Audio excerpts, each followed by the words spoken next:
अल्लाहुम्मा लकल हम्दु व लकश शुक्र, अल्लाहुम्मा लकल हम्दु व लकश शुक्र। ये सआदत के दुनिया इस्लाम का इतना बड़ा मुबल्लिग, ये इस सरज़मीन पे पाकिस्तान के लिए पहला इनका जो बाकायदा जो ख़िताब था, जो इनका बयान था, उसके लिए अल्लाह पाक ने हमारे गवर्नर साहब को चुना और अल्लाह ने ये सआदत इनके ज़रिए से आप सबको भी नसीब फरमाई।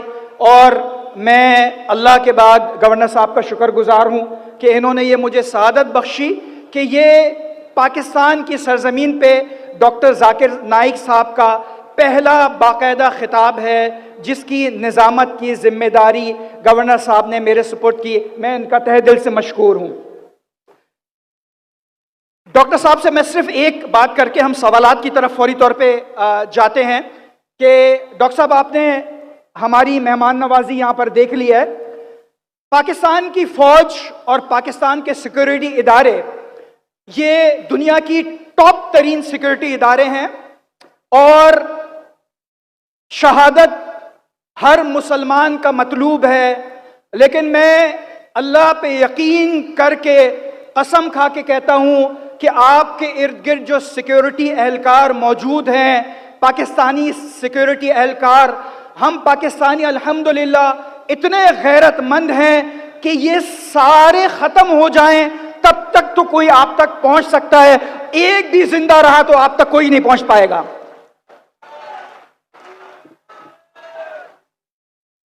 सवालात का सेशन हम बगैर किसी वक्फे के शुरू करते हैं। जो सबसे दिलचस्प जवाबात हमेशा डॉक्टर साहब की तरफ से होते हैं। उससे पहले मैं ये चाहूँगा कि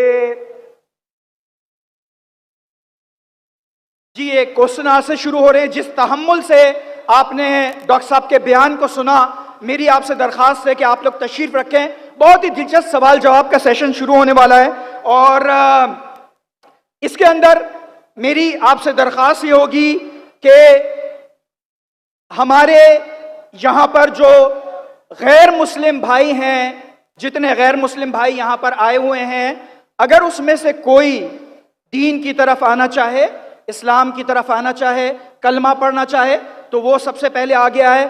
इस वक्त हमारे जितने गैर मुस्लिम भाई हैं इस मजमे के अंदर, वो हमारे गेस्ट ऑफ ऑनर हैं। पहले सवाल का हक उनको दिया जाएगा। अगर वो ना हो मौजूद तो फिर किसी मुस्लिम भाई के पास जाएगा। हमारी कोशिश होगी आज के सवाल जवाब सारे के सारे हमारे उन भाइयों से हों जो हमारे गैर मुस्लिम भाई यहाँ पर मौजूद हैं। जो भी सवाल करे वो अपना नाम और प्रोफेशन ज़रूर बताएं, मुख्तसर और जामे सवाल करें। वक्त बहुत हो चुका है, मुख्तसर और जामे सवाल करें। आप सब लोग तशरीफ़ रखें, बाकी लोग। बहुत शुक्रिया आपका। भाईजान बैठ जाओ जी, तशरीफ रखें आप लोग।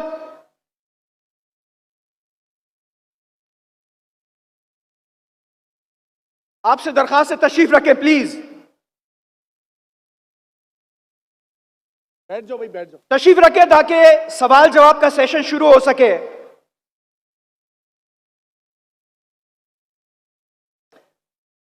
आप लोगों से दरखास्त है, जो आप लोगों के करीब लोग खड़े हुए हैं उनसे दरखास्त करें कि वो भी बैठ जाएं आपके साथ।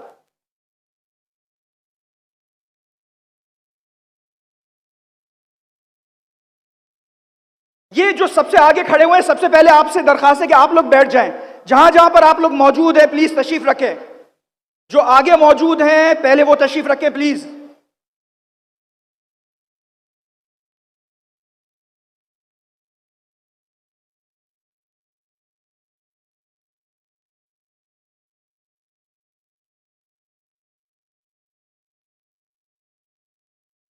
जी, मेरे सामने ये जो भाई मौजूद हैं, ये इनसे दरखास्त है आप लोग तशरीफ रखें please.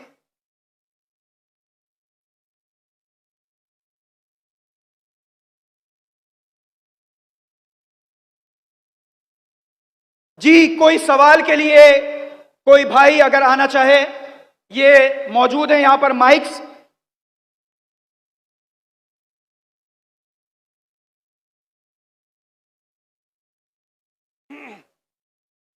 If there are any non-Muslim brothers and sisters who would like to ask a question, please can the volunteers raise the hand.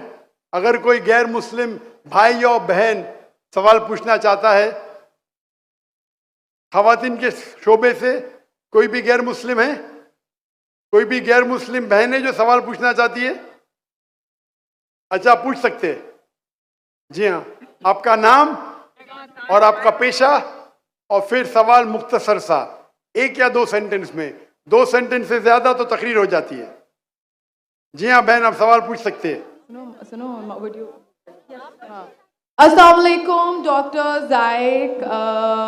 वालेकुम अस्सलाम। आपका Okay. नाम और आपका पेशा? My name is Yashma Asad Gill and I am an actress. आपका नाम क्या है? Yashma Asad Gill. Yashma सरगिल। Yashma Asad Gill. जी हाँ। Okay. I know the time is limited, but I really want to address your contribution in my journey.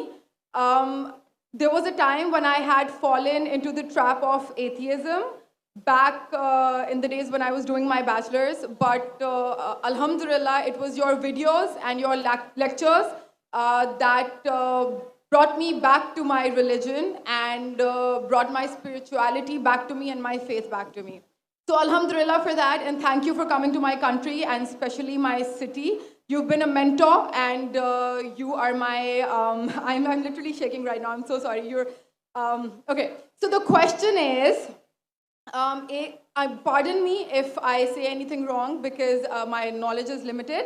But at the time when I was doing my research and I came across your lectures, there was everything else that I could understand. But one question still remains, which is that this concept of predestination, and then there is this one concept of us human beings and Jannat having free will, right? तो अगर सब कुछ पहले से लिख दिया गया है, अब कुछ अगर सब कुछ प्रीडेस्टिन्ड है, तो जो कॉन्सेप्ट है कि अगर एक चोर कहीं पे चोरी करता है तो वो तो पहले से नहीं लिख दिया गया था, उसको उसकी अकाउंटेबिलिटी क्या है उसमें फ्री विल के हिसाब से? बहन ने एक अहम सवाल पूछा है और वो कहती है कि पहले वो एक्ट्रेस थी और वो एथियज़म के जाल में फंस गई थी, और मेरे कैसेट सुनने के बाद अल्हम्दुलिल्लाह वो वापस दीन की तरफ रुजू की और अल्लाह सुब्हाना व तआला ने हिदायत दी। उनका मेन सवाल है कि कदर के बारे में। मैं आपको मुबारकबाद देना चाहता हूँ कि आप एक फिल्म इंडस्ट्री से वापस सही रास्ते पे आए। बहुत मुश्किल है, अगर मीडिया के जाल में फंस जाते तो निकलना मुश्किल है, लेकिन अल्लाह ताला काफ़ी लोग को हिदायत दे रहा है। आपको भी अल्लाह ने हिदायत दी। जहाँ तक ये सवाल है, उनका सवाल है कदर के बारे में, अबाउट डेस्टिनी, फ्री विल, कि अगर अल्लाह सुब्हाना व तआला ने मेरे तकदीर में लिखा कि मैं शराब पीऊँगा और मैं शराब पीता हूँ, तो कौन जिम्मेदार? अल्लाह। ये सवाल बहुत कॉमन है, लेकिन अक्सर मुसलमान घबराते पूछने के लिए, क्या कोई फतवा न दे दे मुझे, मैं काफिर हूँ। अल्लाह सुब्हाना व तआला कुरान मजीद में इंसानों को एनकरेज करते सवाल जवाब के लिए, इसलिए कुरान मजीद में आप पढ़ेंगे 333 बार, 323 टाइम्स, 323 बार कहा गया है कुल, कालू, इन लोग ने कहा, और 323 बार अल्लाह कहते कुल, उनसे कहो। यानी कुरान मजीद की एक क्वेश्चन आंसर बुक है। 323 टाइम्स पूछा गया कि ये क्या सवाल है, अल्लाह बोलता है कुल, कहो कुल। उनने पूछा अल्लाह कौन है, कुल वल्लाहु अहद। तो ये कुल जो है, सवाल करना कोई बुरी बात नहीं, लेकिन ये सवाल बहुत कॉमन है कि हम तकदीर में मानते हैं, ये हमारा ईमान है।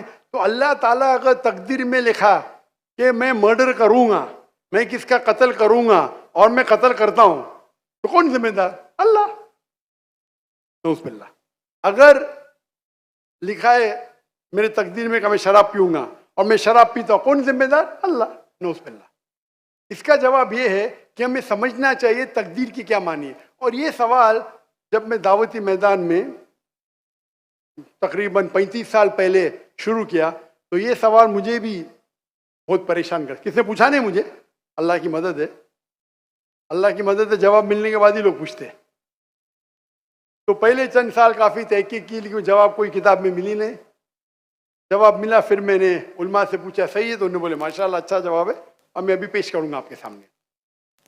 मैं मिसाल देता हूं कि अगर एक टीचर क्लासरूम में 100 बच्चे को पढ़ा रही है, 1 साल पढ़ाने के बाद इम्तिहान के पहले टीचर बोलती है ये बच्चा एग्जामिनेशन में फर्स्ट क्लास फर्स्ट आएगा, ये बच्चा सेकंड क्लास आएगा, ये बच्चा फेल होगा। माफ करना, आपको मिसाल बोल रहा हूं, कल मिसाल है आपके लिए। और एग्जामिनेशन के बाद ये सही निकलता है, ये बच्चा फर्स्ट क्लास फर्स्ट आता है, ये बच्चा सेकंड क्लास, ये बच्चा फेल होता है। मेरा सवाल है कि जो बच्चा फेल हुआ वो बोल सकता है कि टीचर ने प्रिडिक्ट की, क्योंकि टीचर ने प्रिडिक्ट की क्या मैं फेल होऊंगा इसलिए मैं फेल हो गया। क्या वो बोल सकता है ऐसा? हाँ क्या नहीं? हाँ क्या नहीं? नहीं। टीचर देखती थी कि ये बच्चा स्टूडियस है, बराबर होमवर्क करता है, ज़हीन है, ये बच्चा एवरेज है, ये बच्चा हॉकी खेलता था, क्लास में भी नहीं आता था, पिक्चर देखता था। तो टीचर ने देख के प्रिडिक्ट की, और टीचर अक्सर सही होती है, लेकिन इंसान है, गलती भी हो सकती। इसी तरीके से अल्लाह सुब्हानहू व तआला एक इंसान नहीं है, अल्लाह के पास इल्मे गैब है। अल्लाह को पहले ही पता है आप क्या डिसीजन लेने वाले हैं। मिसाल के तौर पे एक शख्स आता है चौराहे पे, वो 4 में से एक सड़क को चुन सकता है, नंबर 1 सड़क, नंबर 2 सड़क, नंबर 3, नंबर 4। वो चुनता है नंबर 2 सड़क। चॉइस किसकी? चॉइस किसकी? इंसान की। हाँ क्या नहीं? हाँ क्या नहीं? लेकिन अल्लाह सुब्हानहू व तआला को इल्मे गैब है कि 5 तारीख को अक्टूबर के रात को 1 बजे, 1:15 बजे ये चौराहे पे आएगा। उसके पास 4 चॉइस थे, सड़क नंबर 1, सड़क नंबर 2, सड़क नंबर 3, सड़क नंबर 4। अल्लाह ताला जानते कि ये सड़क नंबर 2 चुनेगा, तो अल्लाह ताला लिख देते तकदीर में पहले ही कि ये इंसान 5 अक्टूबर की रात को 1 बजे, 1:15 बजे सड़क नंबर 2 पे चुनेगा। तो सड़क नंबर 2 किसने चुना? अल्लाह ने या क्या इंसान ने? अल्लाह ने चुना या इंसान ने चुना? इंसान ने चुना। तो कौन जिम्मेदार, अल्लाह या इंसान? अल्लाह या इंसान? इंसान। वो आगे जाता है और 3 सड़क आते, सड़क ए, सड़क बी, सड़क सी। वो चुनता है सड़क ए। अल्लाह ताला जानता है कि वो सड़क ए चुनेगा, लिख देता है। कौन जिम्मेदार? इंसान। अल्लाह जानते हैं कि ग्रेजुएशन पास करने के बाद वो इंसान ईमानदारी से कमा सकता है या चीटिंग करके कमा सकता है। वो चीटिंग करके कमाता है, अल्लाह ताला लिख देते कि ग्रेजुएशन के बाद ये इंसान को ऑप्शन नंबर था ईमानदारी से कमाए, चीटिंग करके कमाए। वो चीटिंग करके कमाएगा, एडवांस में लिखते। तो इससे हमें जाहिर होता है कि अल्लाह चुन रहा है कौन? इंसान। लेकिन अल्लाह ताला के पास इल्मे गैब है, तो अल्लाह ताला इसीलिए लिख रहे हैं क्योंकि वो जानते हैं कि वो इंसान ये गलत काम करेंगे। ये नहीं कि अल्लाह लिखते हैं और वो इंसान गलत काम करता है, क्योंकि वो इंसान गलत काम करने वाला है, अल्लाह जानते हैं, अल्लाह एडवांस में लिखते। तो कौन जिम्मेदार? इंसान। तो अल्लाह के पास इल्मे गैब है, और अल्लाह सुब्हानहू व तआला कभी गलती नहीं करते। अल्लाह ने आपको इख्तियार दिया कि आप चोरी करके जिंदगी बसर कर सकते या ईमानदारी से। आप ईमानदारी से करते, अल्लाह ताला लिख देते क्या ये इंसान ईमानदारी से जिंदगी बसर करेगा। तो कौन जिम्मेदार? इंसान। एक हदीस में आता है कि दुआ तकदीर को बदल सकती है। सही बात है। मिसाल के तौर पे आप जाते हैं एग्जामिनेशन में, आपको पेपर आपका बहुत खराब जाता है, आप जानते हैं मैं फेल होने वाली हूं, आप घर पे आके दुआ करते या अल्लाह मुझे पास कर। अल्लाह सुब्हानहू तआला को पता है कि आप एग्जामिनेशन में जाने वाले ये तारीख को आप फेल होंगे। अल्लाह को ये भी पता है कि आप घर पे आके दुआ करेंगे। हाँ कि नहीं? अल्लाह को ये भी पता है कि अल्लाह दुआ कबूल करेंगे कि नहीं। अल्लाह दुआ कबूल कर लेता है। तो तकदीर में लिखा है ये लड़की एग्जामिनेशन में जाती है, फेल होने वाली थी, घर पे आके दुआ करती है, अल्लाह ताला दुआ कबूल कर लेता है, उसे पास कर लेता है। तो हमें पता नहीं कि क्या होगा, तो दुआ करना अच्छी बात है। इसीलिए अल्लामा इकबाल फरमाते, खुदी को कर इतना बुलंद कि हर तकदीर के पहले खुदा बंदे से खुद पूछे तेरी रजा क्या है। सुभान अल्लाह। तो तकदीर का मतलब अल्लाह सुब्हानहू व तआला ने आपको इख्तियार दिया है। 100% नहीं, 95%, 90। मैं चाहता हूं मैं दुनिया को तबाह कर दूं, अल्लाह ताला नहीं करेगा। लेकिन अल्लाह आपकी चॉइस आपके ऊपर छोड़ा है। आपको हिदायत दी कुरान में और हदीस में, आप फॉलो करो नहीं करो आपके ऊपर है, आपके ऊपर फ्री विल है। लेकिन अगर आप कोई गलती करते आप जिम्मेदार, आप कोई अच्छाई करते आप जिम्मेदार। तो इसीलिए तकदीर के बारे में अल्लाह को इल्म गैब है। तो जो भी गलत काम करते हैं आप करते हैं, अल्लाह ताला आपसे नहीं करवाता। तो ये अगर आप समझ लेंगे तो इंशाअल्लाह आप कुरान मजीद की जो तालीमात पे अमल करेंगे और इंशाअल्लाह आप जन्नत में जाएंगे। Hope that answers the question. जज़ाकल्लाह। एक हमारे नॉन मुस्लिम भाई हैं, वो सवाल पूछना चाह रहे हैं। जी, अपना नाम, प्रोफेशन और जामे और मुख्तसर सवाल पूछिए।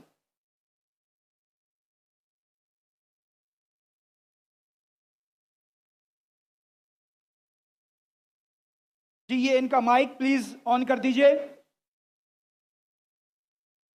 अलावा बाकी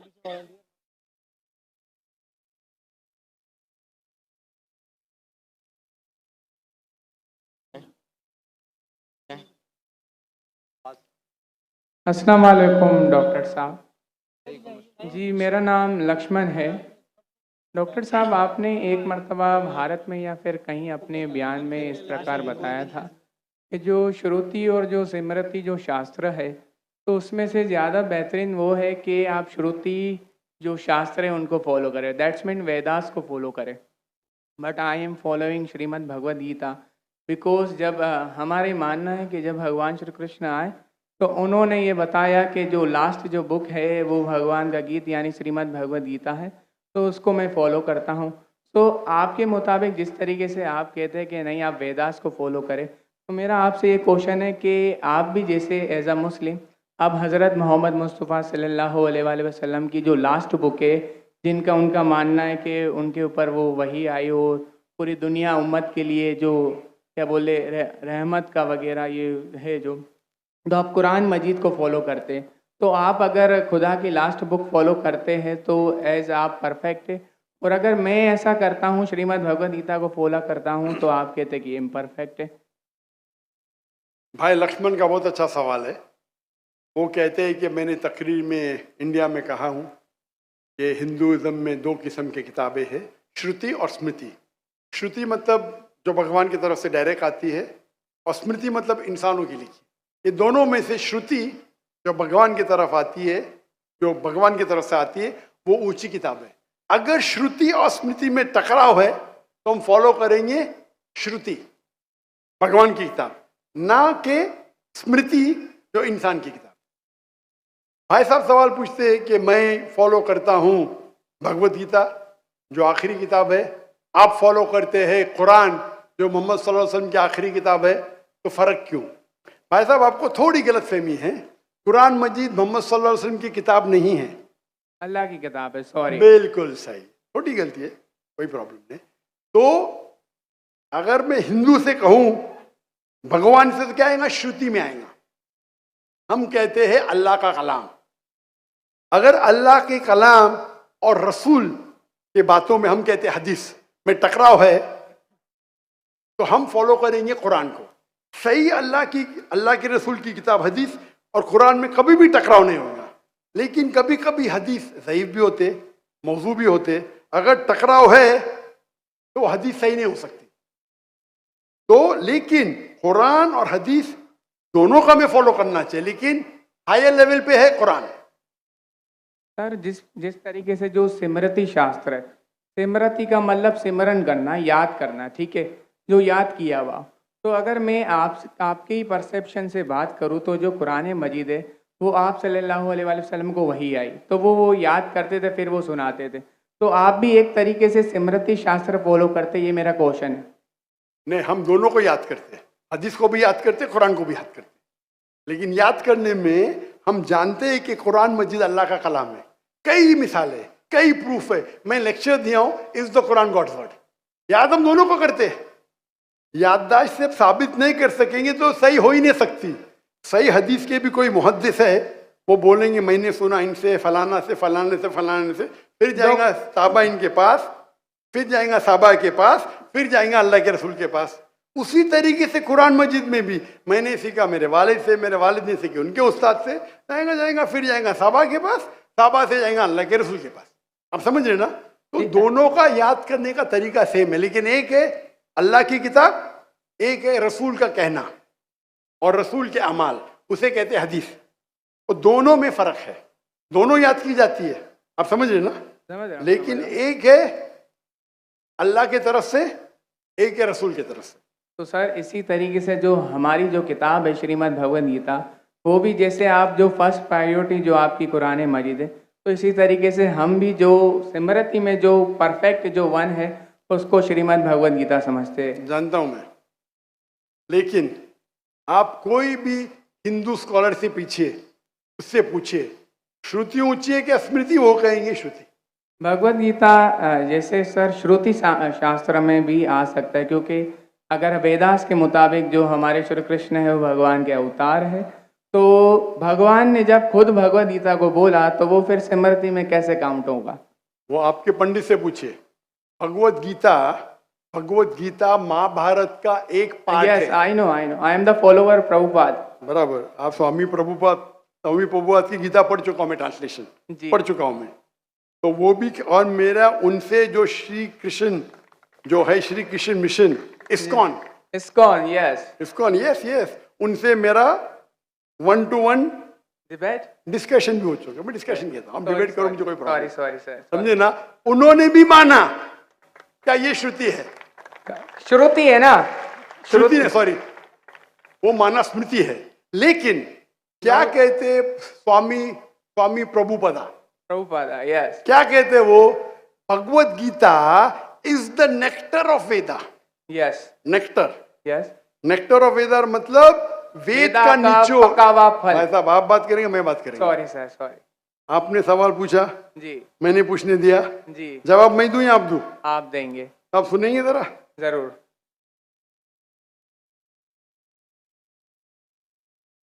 तो स्वामी प्रभुपादा कहते हैं, वो कहते कि वेद जिस तरीके से गाय है, वेद गाय है, उसका दूध निकालते वो है भगवत गीता। बराबर?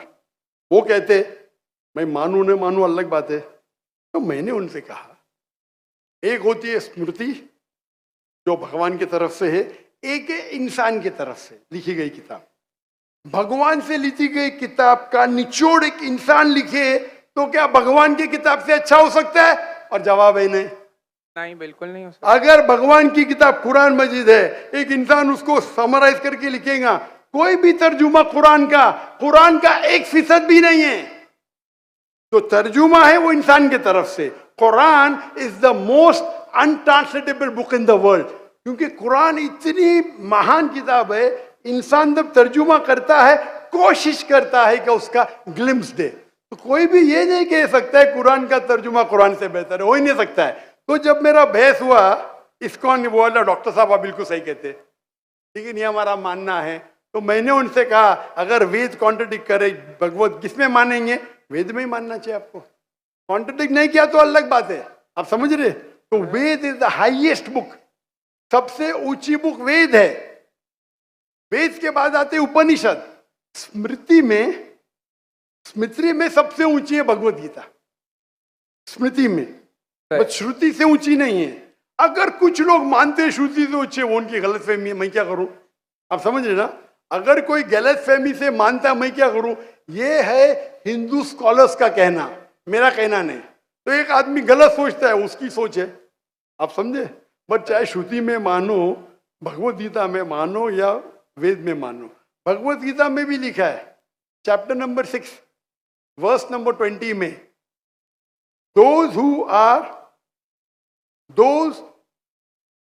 मैं कहता हूं बाद में आप देख लीजिए। अच्छा बोले। Those who are entangled with material things they worship demigods. Chapter number 7 verse number 18, 19, 20 खोल के देख लीजिए। आपके प्रभुता की ट्रांसलेशन है ये।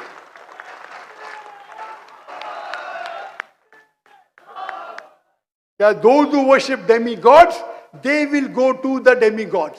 They are materialistic people. और ये वर्ड मटेरियलिस्टिक ट्रांसलेशन है स्वामी प्रभुदा का संस्कृत से। तेरा सर ये चैप्टर नंबर 9 है, सॉरी, वर्स नंबर 25, यान्ति देवाव्रतान वो देवांति। नहीं, आप चैप्टर नंबर 7 देखिए। आप क्यों 9 खोल रहे? आपको 7 और 9 में फर्क लगता है क्या? ये अच्छी बात है, मैं 7 कोट कर रहा हूँ, 9 में जा रहे। Yes, but I am not the worshipper of demigods. Demigods are अब different. मैं आपको कहा क्या, मैंने जो बोला सही है क्या नहीं, देखो ना। जी एकदम तो परफेक्ट है। क्यों आप लोग को दूसरी जगह लेके जा रहे? नहीं नहीं सर, भाई साहब लक्ष्मण भाई, कम से कम हक का साथ तो दो। मैं कोट कर रहा हूँ चैप्टर नंबर 7, आप बोलते चैप्टर नंबर 9। मेरे पास कोई किताब नहीं, मैं दिमाग से बात कर रहा हूँ, बराबर। तो आप अगर मैं 7 कोट करूँ, आप मुझे नहीं डॉक्टर साहब चैप्टर नंबर 9। अरे भाई, मैं भी भगवत गीता का स्टूडेंट हूँ, बराबर ना। ओके, मैं स्वामी प्रभुपदा नहीं हूँ, लेकिन मैं भी स्टूडेंट हूँ ना, हूँ क्या नहीं? Yes. मैं मेरे दिमाग से कोट कर रहा हूँ, बराबर ना।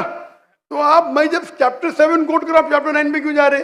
बट मुझे लगा कि आपने वो जो श्लोक जो कोट किया ना, कि जो भूतों की पूजा करते भूतों के पास जाएंगे, पितरों की पूजा करने, यान्ति देवाव्रतान देवान पितृ यान्ति पितृव्रता भूत यान्ति भूतेज्या यान्ति मत यज्ञो विपाम। जो मेरे भक्त है वो मेरे पास आएंगे। बिल्कुल सही। तो इसलिए ना हम भूतों, ना प्रेतों, ना क्या बोलते हैं कि जो पितृ है, जो मेरे एंसेस्टर है, उनकी पूजा ना करते हुए, ना डेमीगॉड्स की भी पूजा ना करते हुए, तो भगवत गीता कहती है तो कृष्ण की पूजा कर।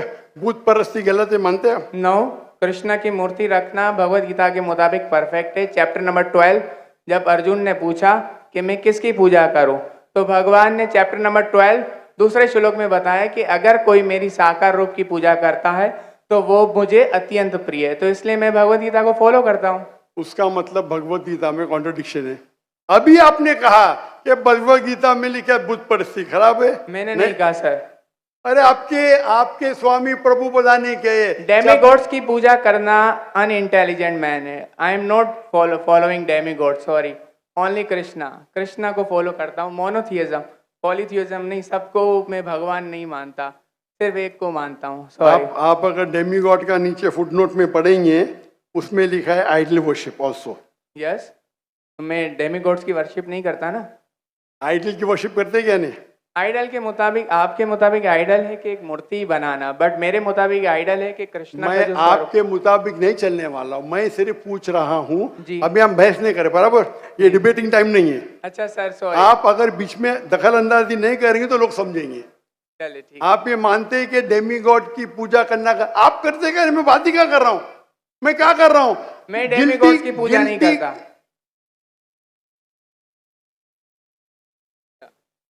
भाई साहब, मैंने आपको मौका दिया सवाल पूछने का, जी सर। आप मुझसे डिबेट करना चाहते क्या? No sir. तो ये रूल को तोड़ना सच अच्छी बात है।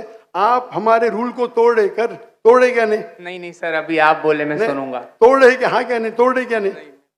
और मैं तो माशाल्लाह सब्र कर रहा हूँ, क्योंकि मेरा गैर मुस्लिम भाई मेरे सामने खड़ा है, मेरा हिंदू भाई सामने खड़ा। मुसलमान होता वही बात, मुसलमान होता था ना, मैं बोलता था हट जा भाई, क्योंकि तुम मेरे गेस्ट ऑफ ऑनर है।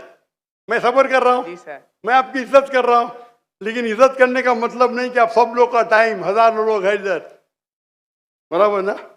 मैं तो खाली वेद के बारे में कह रहा हूँ, मैं कह रहा हूँ भगवत गीता के बारे में। अगर भगवत गीता और वेद में टकराव है, वेद में लिखा है Shvetashvatara Upanishad chapter number 4 verse number 19, ना तस्य प्रतिमा अस्ति। Yajurveda chapter number 32 verse number 3, ना तस्य प्रतिमा अस्ति। प्रतिमा मीन्स अक्स, ट्रांसलेट करेंगे तो हो जाता है फोटोग्राफ, पेंटिंग, आइडल, स्टैच्यू। ना तस्य प्रतिमा अस्ति, वो खुदा, वो भगवान की कोई प्रतिमा नहीं, कोई फोटोग्राफ नहीं, कोई पेंटिंग नहीं, कोई पिक्चर नहीं, कोई आइडल नहीं, कोई स्कल्पचर नहीं। अभी मैं कोट कर रहा हूं वेदा। अगर वेदा और भगवत गीता में टकराव है तो हिंदू मजहब के हिसाब से आपको फॉलो करना चाहिए वेदा। आप नहीं करते, मैं क्या करता हूं? मैं जबरदस्ती नहीं कर सकता हूं। जी सर, मैं भगवत गीता फॉलो करता हूँ। करो ना, आपको जिसको फॉलो करने का करो, लेकिन मैं तो आपको बोल सकता हूँ ना क्या मैं जानता हूँ इल्म के बारे में। समझ गया। आपको भगवत गीता को फॉलो करने का है, स्वामी प्रभुपादा को फॉलो करने का है, स्वामी प्रभुपादा को पूछने का है। मैं थोड़ी रोक सकता हूँ, मैं खाली कह सकता हूँ क्या ये आपके किताब में लिखा है, आपको फॉलो करने का फॉलो करो, मत करने का मत करो। क्योंकि कुरान में लिखा है ला इकराहा फिद्दीन, दीन में कभी भी किसके साथ जबरदस्ती नहीं कर सकते। मैं आपसे बात कर सकता हूँ, माने तो अच्छी बात, नहीं माने तो मैं कहूँगा नो प्रॉब्लम, मैं आपसे झगड़ा नहीं करूँगा, बराबर ना। Thank you. आप जाके फिर से तहकीक करो, चलिए सर। बराबर ना।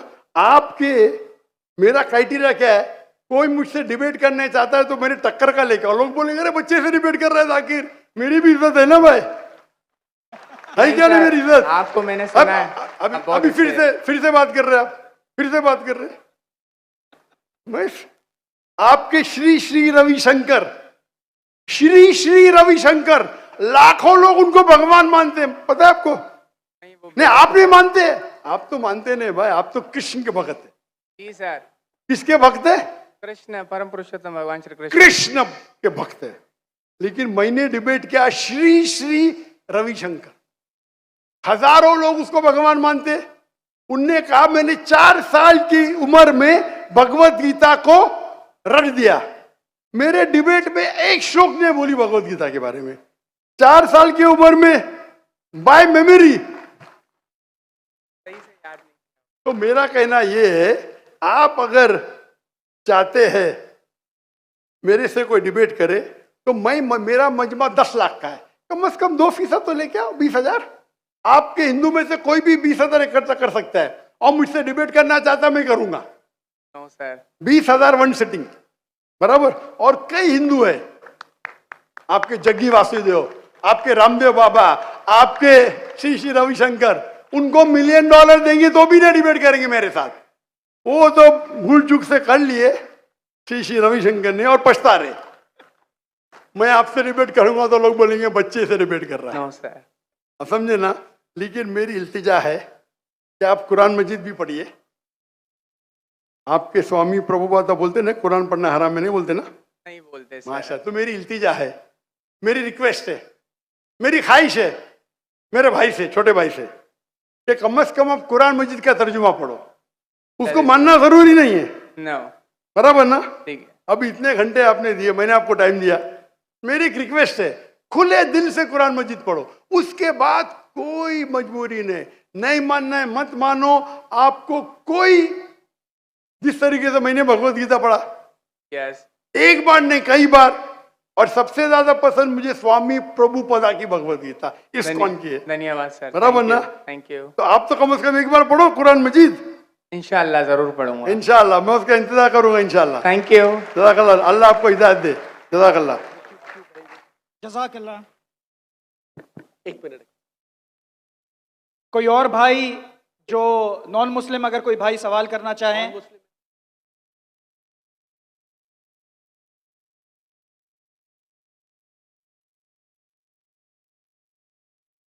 कोई और नॉन मुस्लिम भाई या मेरी बहन सवाल करना चाहे? नॉन मुस्लिम, पहला हक कोई नॉन मुस्लिम भाइयों का है। अगर वो ना हो तो फिर हम जाएंगे अपने मुस्लिम बहन भाइयों की तरफ।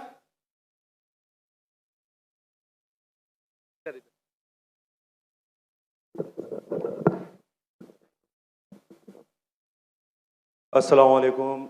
My name is Abdul Basit Rind.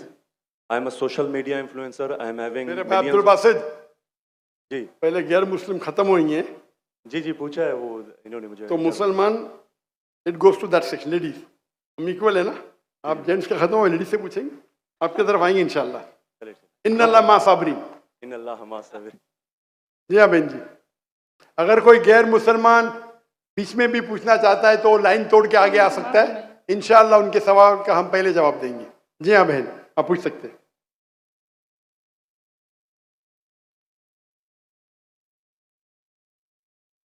अस्सलाम वालेकुम सर।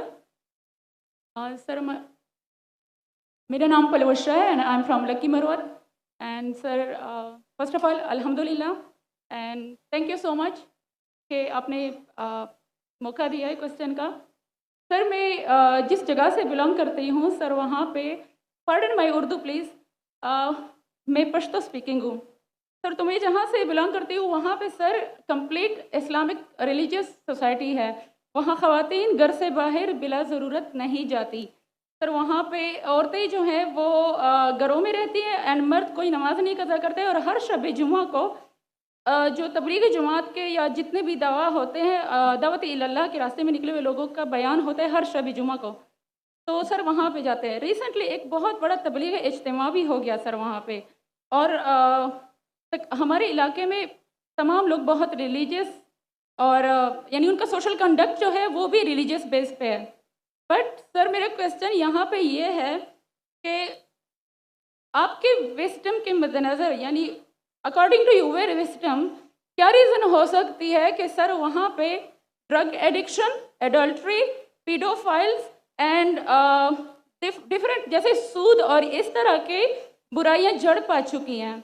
एंड सर वहाँ पे जो, अच्छा सर एक मुझे आपके बयान के बीच में एक सवाल मेरे माइंड में आया, वो भी साथ ही पूछ लेती हूँ। एक सवाल पूछिए बहन जी। ओके एक सवाल। सर। और शॉर्ट सर तो आप रीजन क्या बता सकते हैं कि वहाँ पे सोसाइटी क्यों कोलैप्स हो रही है एंड हमारे उलमा इनको कॉल आउट क्यों नहीं करते, स्पेसिफिकली पीडोफाइल्स को?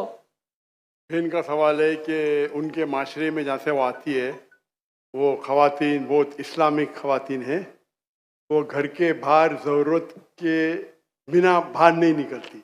मैं भी घर के बाहर ज़रूरत के बिना नहीं निकलता हूँ, और मर्द को भी घर के बाहर ज़रूरत के बिना नहीं निकलना चाहिए। हाँ कि नहीं? आप निकलते ज़रूरत के बिना बाहर? कोई निकलता है?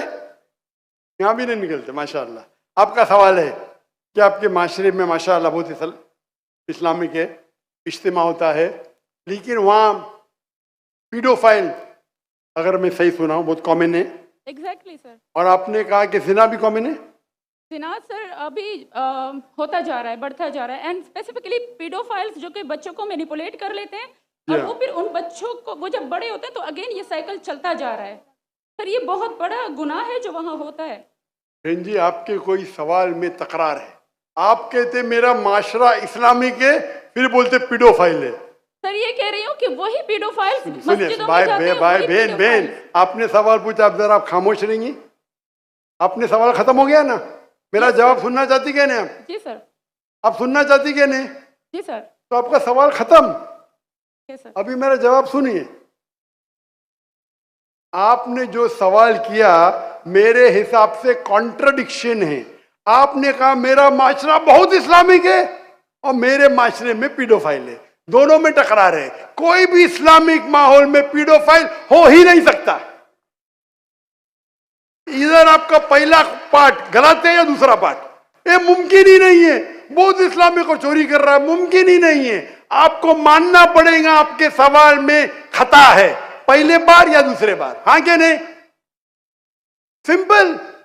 मेरा माशरा बहुत इस्लामिक है, पीडोफाइल है।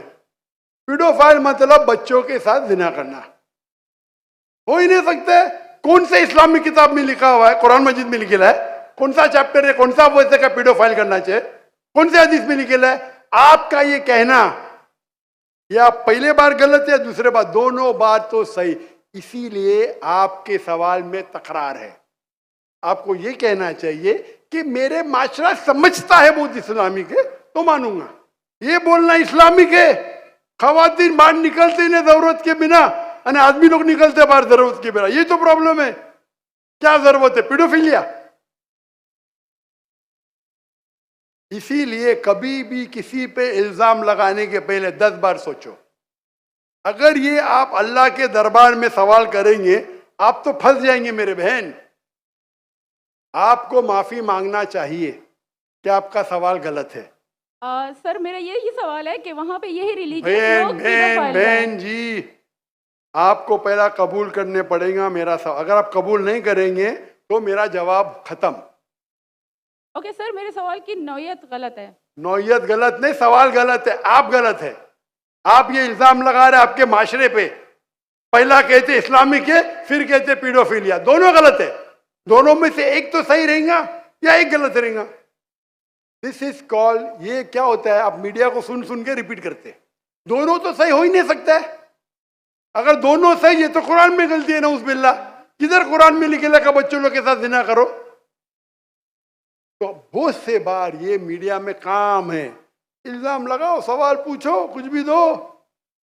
कुरान मजीद में लिखा है सूरह हुजुरात में, सूरह नंबर 49 आयत नंबर 6, जब भी कोई इंफॉर्मेशन आता है आप तहकीक करो उसे दोहराने के पहले। आप सारे मजमे में दोहरा रहे हैं, हजारों का मजमा है, 20,000 25,000, और आप ये कह रहे हैं मेरा इस्लामिक माशरा है, फिर कोई पीडोफिलिया है, अने आप इस्लाम पे तोहमत लगा रहे मेरी बहन, और आप माफी भी नहीं मांग रहे। ये होता है, गलती बोलने के बाद भी माफी मांगने को होता है नहीं। और can you have the next question? दूसरा सवाल।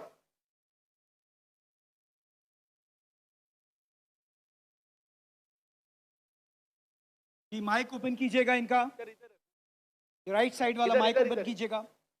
वो कह रहे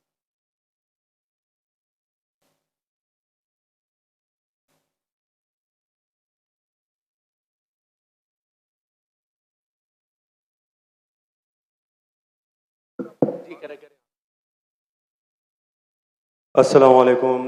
My name is Abdul Basit Rind. I'm a social media influencer.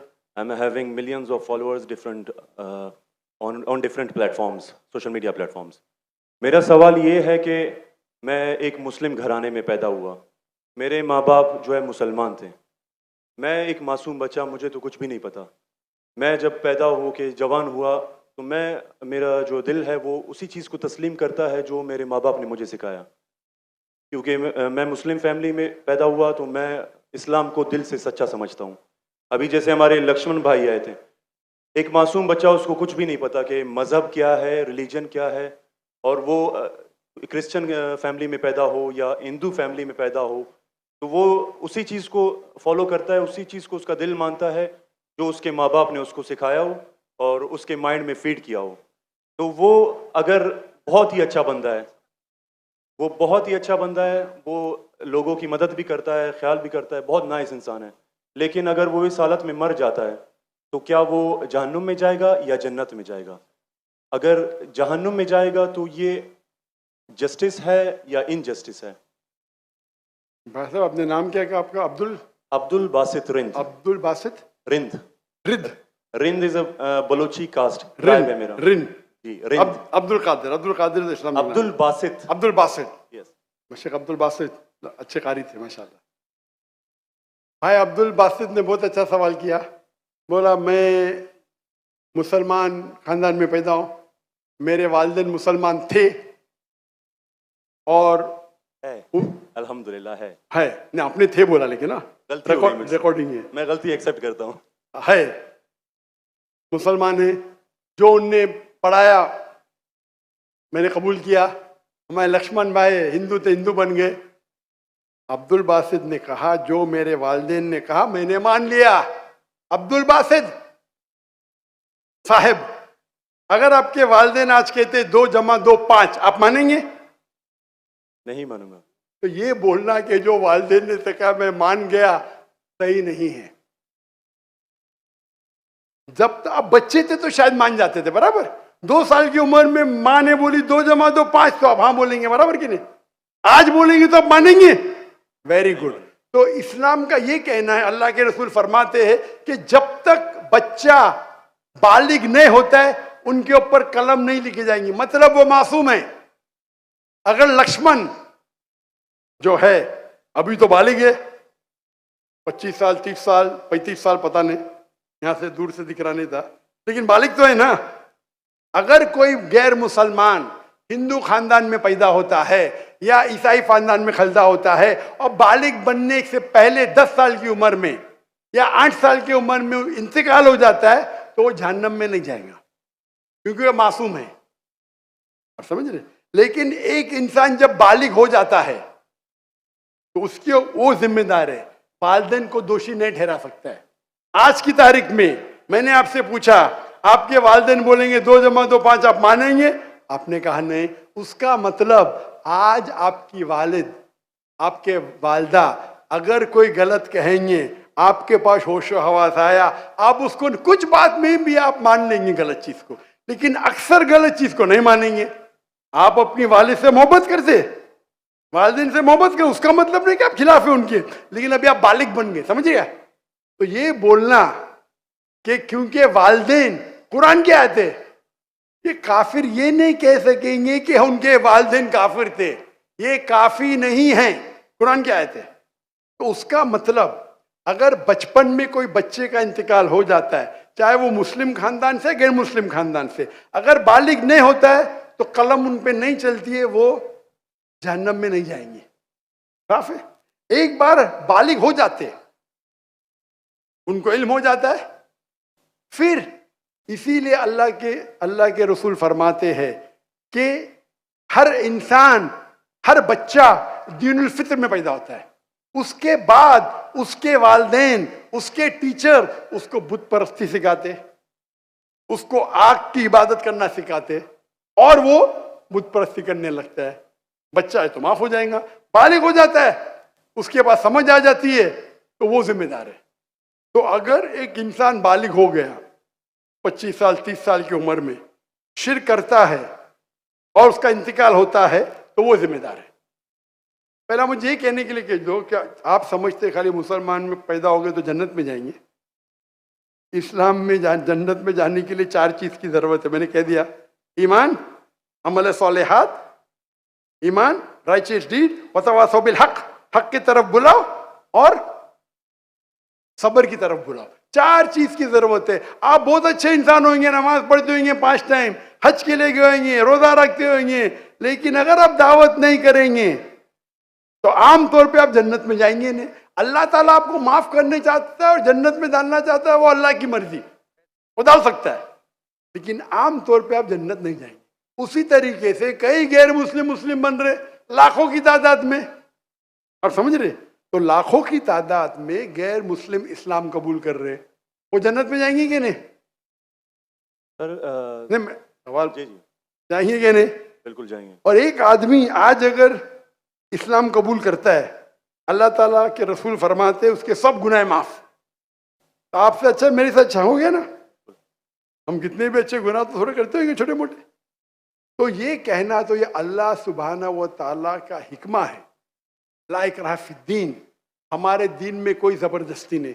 ये आप बोलेंगे नहीं लेकिन चांसेस है कि वो गैर मुस्लिम इसमें पैदा हुआ तो उसके इस्लाम करने के चांसेस कम है। बिल्कुल सही कम है। मुसलमान होने के बाद भी आज की हालत देख के लगता है कि हम जन्नत में जाएंगे। वो खातून क्या कह रही थी, क्या पीडोफिलिया करके जन्नत में जाएंगे? क्या लगता है आपको? वो तो हमारे इस्लामिक टीचिंग्स में नहीं है बिल्कुल। लेकिन जन्नत में जाएंगे क्या वो मुसलमान? अगर अपने आप को मुसलमान कहते हैं और पीडोफिलिया कहते, जन्नत में जाएंगे? बिल्कुल नहीं। अगर वो खातून सही है, क्या पीडोफिलिया है, तो उनका पहला सवाल का हिस्सा गलत है। वो मुसलमान है ही नहीं। हाँ, नाम के हुई है, कलमा पढ़ते हुई है, लेकिन ये कहना कि हम लोग दीनी हैं, ये गलत है। अगर वो इस्तिगफार करे अल्लाह ताला माफ कर सकता है उनको, कोई भी गुनाह। लेकिन ये कहना कि इस्लामिक है, नाम के मुसलमान होंगे या नॉट प्रैक्टिसिंग मुस्लिम होंगे, तो हमें गलत फहमी है कि मुसलमान फैमिली में पैदा हुए तो जन्नत की टिकट मिल गई। ये हमें गलत फहमी है। मैं भी जिद्द हो, मुझे भी पता नहीं मेरी जन्नत की टिकट है, इसीलिए मेहनत करता हूँ, रात रात जागता हूँ, दुआ करता हूँ अल्लाह ताला कबूल फरमाए। अल्लाह के रसूल हर रोज 70 बार इस्तिगफार करते थे। कितने बार? 70 बार। अल्लाह के रसूल सबसे बेहतरीन इंसान दुनिया में, सबसे बेहतरीन मुसलमान 70 बार इस्तिगफार करते थे। कहते थे कि मेरा रब जो मुझे इतने नियामत देता है, मैं जो कुछ करता हूं माफ करता है, मैंने इस्तिगफार करूं तो कौन करेगा? तो ये आज के हमारे माशरे में गलत फहमी है कि हम मुसलमान हैं तो बस जन्नत की टिकट मिल गई हमें, हम दुआ करते अल्लाह ताला में माफ करे। तो अल्लाह सुब्हाना व ताला अगर कोई गैर मुस्लिम पैदा होता है और बालिग बनने के पहले मर जाता है तो वो जहन्नम में नहीं जाएगा। बालिग बनने के बाद उसकी गलती है, ही इज रिस्पॉन्सिबल। आप जिस तरीके से बोलते हैं 2 जमा जो 5 में नहीं मानूंगा, तो वो क्यों मान रहे बुत परस्ती गलत है? और मेरे हिसाब से 2 जमा जो 5 और बड़ी गलती है बनिस्बत बुत परस्ती करना। आप समझ रहे? क्योंकि अल्लाह सुब्हानहू व तआला हमारे खालिक, हमारे मालिक, जिसने इतनी नियामत दी हमें, हम उसका शुक्र अदा नहीं कर सकते। मैथ्स में गलती करना थोड़ी गुनाह है क्या? अगर कोई मुस्लिम 2 जमा जो 5 बोलेंगे जन्म में जाएगा? हाँ बोलेंगे भाई इल्म नहीं है, मैथ्स में कमजोर है, बराबर कि नहीं? आप थोड़ी उसको मर्डर थोड़ी कर सकते, आप उसको नहीं कर सकते ना। तो कौन बड़ा गुनहगार, 2 जमा जो 5 कहने वाला कि जो बुत परस्ती करता है? अल्लाह ने हमको इतनी नियामत दी, बराबर, हम अल्लाह का शुक्र अदा करते? कितने लोग शुक्र अदा करते कि अल्लाह ने हमें इतना अच्छा घर दिया, इतने अच्छे कपड़े दी, इतने अच्छे गाड़ी दी, खाना दिया? हम कितने बार शुक्र अदा करते? कितने बार हम शुक्र अदा करते? पानी पीना, अगर कुछ दिनों के लिए 2-3 हफ्ते के लिए पानी नहीं मिला मर जाएंगे, कितने बार शुक्र अदा करते? मैं पूछना चाहता हूं इतने बड़े मजमे से कितने लोग ने अल्लाह का शुक्र अदा किए कि हमें सांस, ऑक्सीजन दे रहा है? कितने लोग ने शुक्र अदा किया? अल्लाह का हाथ ऊपर करो। सांस के लिए, सांस के लिए, सांस के लिए, पानी के लिए नहीं, पानी के लिए नहीं। जो अल्लाह ताला हमें एयर दे रहा है ताकि हम जी सके, आधे घंटे के लिए हमें हवा नहीं मिलेंगे मर जाएंगे, कितने लोग ने शुक्र अदा किया अल्लाह का सांस के लिए? 4-5% है माशाअल्लाह। शायद आपने मेरा लेक्चर सुने, आपने लेक्चर सुने थे what is the purpose of life? कौन लोग ने सुने मेरा लेक्चर आज के पहले? What is the purpose of life? हाथ ऊपर करो। माशाअल्लाह, उससे बड़ी तादाद है। मतलब आपने अगर लेक्चर सुने तो लेक्चर में बोलता हूं मैं, यहां जरा वक्त की किल्लत थी तो लेक्चर के बाद बोल रहा हूं मैं। जो सांस लेते उसका तो शुक्र अदा करना चाहिए। तो हम कितने नाशुक्र अदा है, हम कितने एहसान फरामोश है। अल्लाह ताला फरमाते जब अल्लाह ताला आपके सारे मुश्किलात दूर करता अब अल्लाह को भूल जाते, मुश्किल में आते फिर से अल्लाह को याद करते। तो रिगार्डिंग योर क्वेश्चन, अगर आप गैर मुस्लिम बालिग हो जाता है, होने के बाद उसे माफ़ी नहीं, होने के पहले माफ़ी है। सर ये मैं आई एम लकी कि मैं मुस्लिम फैमिली में पैदा हुआ, मुझे ये सारी बातें पता चली। लेकिन बराबरी में अगर कोई क्रिश्चियन फैमिली में पैदा हो जाता है तो ये उसकी तो गलती नहीं है कि वो उस फैमिली में पैदा हुआ, उसके लिए तो ज्यादा मुश्किल है। आपने मेरा सवाल का जवाब सुने क्या नहीं सुने? जी जी बिल्कुल सुना, बिल्कुल मैंने जवाब दिया कि नहीं इसका? सर लेकिन मतलब पैदा होने पे तो उसका हक नहीं है, वो मुस्लिम में भी पैदा हो सकता है और उसमें भी। आपने मेरा जवाब सुने कि नहीं सुने? सुना बिल्कुल। मैंने आपका सवाल का जवाब दिया कि नहीं? दिया बिल्कुल। तो दिया तो फिर से क्यों दोहरा रहे? मैंने साफ कह चुका हूं, मुसलमान फैमिली में पैदा होना जन्नत की टिकट नहीं है, और गैर मुसलमान फैमिली में पैदा होना जहन्नम की टिकट नहीं है। लेकिन उसके लिए ज्यादा मुश्किल होगा ना जो क्रिश्चियन होगा। आपको लगता है, आपको लगता है, क्योंकि आपको गलत फहमी है कि मैं 100% जन्नत में जाऊंगा। मुझे तो मैं मेहनत क्यों कर रहा हूं, क्यों मैं दुनिया भर घूम रहा हूं, क्यों? अल्लाह के रसूल फरमाते जो ला इलाहा इल्लल्लाह मोहम्मद रसूलुल्लाह कहता है वो जन्नत में जाएगा। लेकिन कलमा पे अमल तो करना चाहिए। हम जो मुसलमान के हालात देख रहे, मुझे लगता तो नहीं है। बिल्कुल नहीं। आप समझ रहे मेरे जवाब को? जी मैं समझ रहा हूँ बिल्कुल। हम 25% है, कितना? 25%। 2 बिलियन, 2 बिलियन कितने अरब होते? 2 अरब, 2 अरब, 2 अरब, अरब तो बहुत है यहाँ। तो ये हमारी गलत फहमी है, हम गलत फहमी के शिकार है कि हम जन्नत में जाएंगे। हम कह रहे थे इंशाअल्लाह अल्लाह हमारे गुनाह को माफ करेगा तो इंशाअल्लाह जन्नत में जाएंगे इंशाअल्लाह। तो ये अल्लाह सुब्हानहू व तआला का फरमाते कुरान मजीद में, कोई भी काफिर अल्लाह के जस्टिस को डिनाई नहीं करेगा।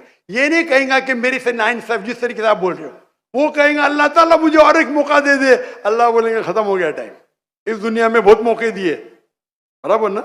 बहुत से लेक्चर मिले, हो सकता है जाकिर नायक का लेक्चर सुना। अभी मेरे लेक्चर सुनने के बाद लक्ष्मण मेरे लेक्चर सुनने के बाद बुत परस्ती कंटिन्यू करेगा, आप उसे दोषी ठहराएंगे कि नहीं? बिल्कुल, आपने लॉजिकल बताया कि अगर वो आखिरत में बोलेगा अल्लाह ताला मुझे पता नहीं था बुत परस्ती गलत है, अरे मैं तो स्वामी प्रभुपदा की बात माना, वो डॉक्टर साहब की बात ने माना, फंस जाएगा कि नहीं? और आपको शायद पता नहीं, डॉक्टर जाकिर नाइक की बात आज की तारीख में करोड़ों गैर मुस्लिम सुनते हैं, करोड़ों, सुभान अल्हम्दुलिल्लाह। तो अगर मेरी बात है, मैंने कहता हूं कि मैं बहुत महान हूं, मैं छोटा सा दाई हूं, अल्लाह से फरमाता हूं, तो हमारा ये फर्ज है जो भी गैर मुस्लिम मिले उनको बोलो। आपने कितने गैर मुस्लिम को दावत दी? आप यूट्यूब इन्फ्लुएंसर है, मैं आपकी जाती जिंदगी में जाना नहीं चाहता हूं। यूट्यूब इन्फ्लुएंसर अच्छे भी होते, खराब भी होते, इस्लामिक भी होते, गैर इस्लामिक भी होते। मेरा अब भी यूट्यूबर से ये चैट हुआ था, पॉडकास्ट, बराबर ना? तो ये चीज है कि आप देखना चाहिए, आप यूट्यूबर, मैं भी यूट्यूबर इन्फ्लुएंसर हूँ। आपके कितने मिलियन है फेसबुक पे? टिकटॉक पे 3.7 मिलियन है। टिकटॉक तो मुझे बैन कर दिया क्योंकि मैंने मेरे चाइनीज भाइयों की तरफ से क्या, तो मुझे बैन ही कर दिया। तो एक अपने गवर्नर साहब के बेटे, मेरे बेटे, उनके बेटे ने परसों मेरी वीडियो ली, पॉडकास्ट ली, बोले वाह अब्बा 1.5 मिलियन पहुंच गया, मॉर्निंग में आउट। बोले अरे काट दिए, क्यों? मैं बोला भाई टिकटॉक और मेरी टिकटॉक से दुश्मनी ने, टिकटॉक को मेरी से दुश्मनी है। आप समझे ना? आपके 1.5 मिलियन चंद घंटे में, इनके बेटे के 1.5 मिलियन टिकटॉक पे फॉलोअर्स बहुत है, लेकिन वीडियो ही निकाल दिए क्योंकि मैंने मेरे भाइयों जो है ना विगर मुस्लिम का सपोर्ट किया। आप भी सपोर्ट करेंगे, आपको भी बैन कर देंगे, तो संभाल के रहना। आप समझे ना? बिल्कुल। अच्छा, मैं इससे टिकटॉक से मैं हुई नहीं। आपके फेसबुक पे कितने इन्फ्लुएंस है, कितने फॉलोअर्स है? फेसबुक पे तकरीबन 1.5 लाख होने वाले हैं। 1.5 लाख होने वाले हैं। मेरे अब भी 24 मिलियन हुए 2 दिन में, माशाल्लाह। 24 मिलियन। तो मैं भी सोशल मीडिया इन्फ्लुएंसर हूं क्या नहीं? बिल्कुल है। आपके यूट्यूब पे कितने? यूट्यूब पे 265 के। 265, माशाल्लाह। मेरे 4 मिलियन अब भी हो गए 2 दिन पहले। माशाल्लाह। मैं भी यूट्यूब इन्फ्लुएंसर हूं ना। तो मेरा पेशा है YouTube influencer, Facebook influencer, social media influencer, तकरीर इन्फ्लुएंसर, इन्फ्लुएंसिंग पीपल टुवर्ड्स अल्लाह। बराबर कि नहीं? अभी आपका यूट्यूब इन्फ्लुएंसर का मौजू क्या है? Influencing towards blogging. लेकिन व्लॉगिंग के बीच में कोशिश करता हूं कि जो इल्म मुझे कभी हासिल हो आपकी वीडियो से, डॉक्टर इसरा साहब की वीडियो से, कोशिश करता हूं कुछ माशाल्लाह। लेकिन सही तो ब्लॉगिंग ही है ना। बिल्कुल। मैंने मेरे मेडिकल प्रोफेशन छोड़ दिया, तो ये तो है ना। अगर आप इन्फ्लुएंस करेंगे ब्लॉगिंग की तरफ, बेटर है कि अल्लाह की तरफ। भले आपका जो फॉलोअर्स आधे भी हो जाएंगे, 10% जो, मेरी आपकी दरखास्त है,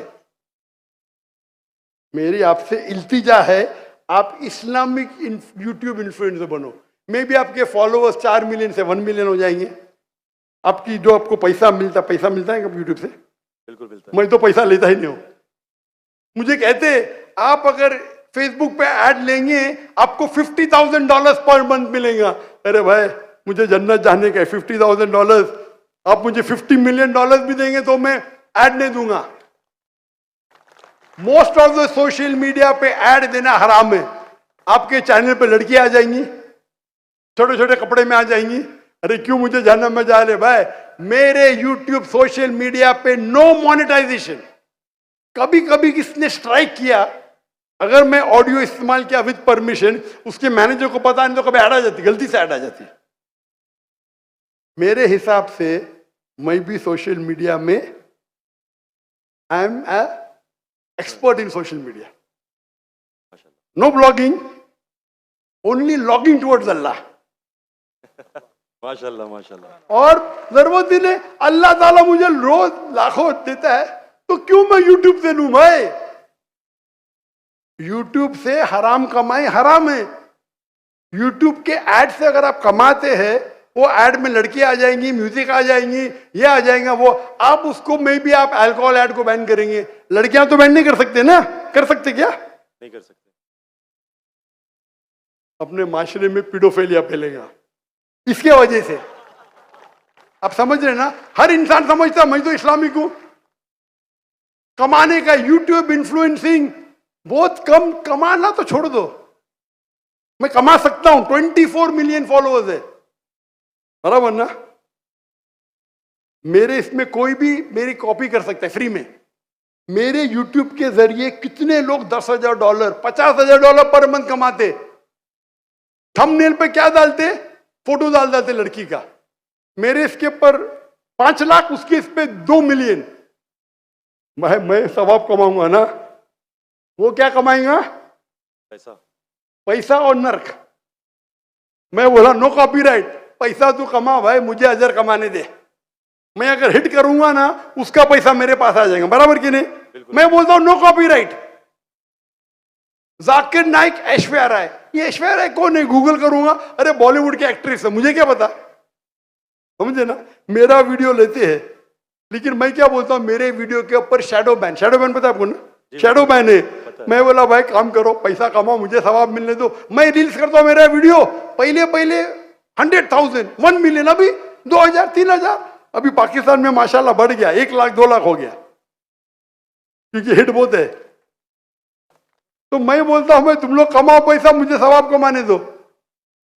we are specialise in social media.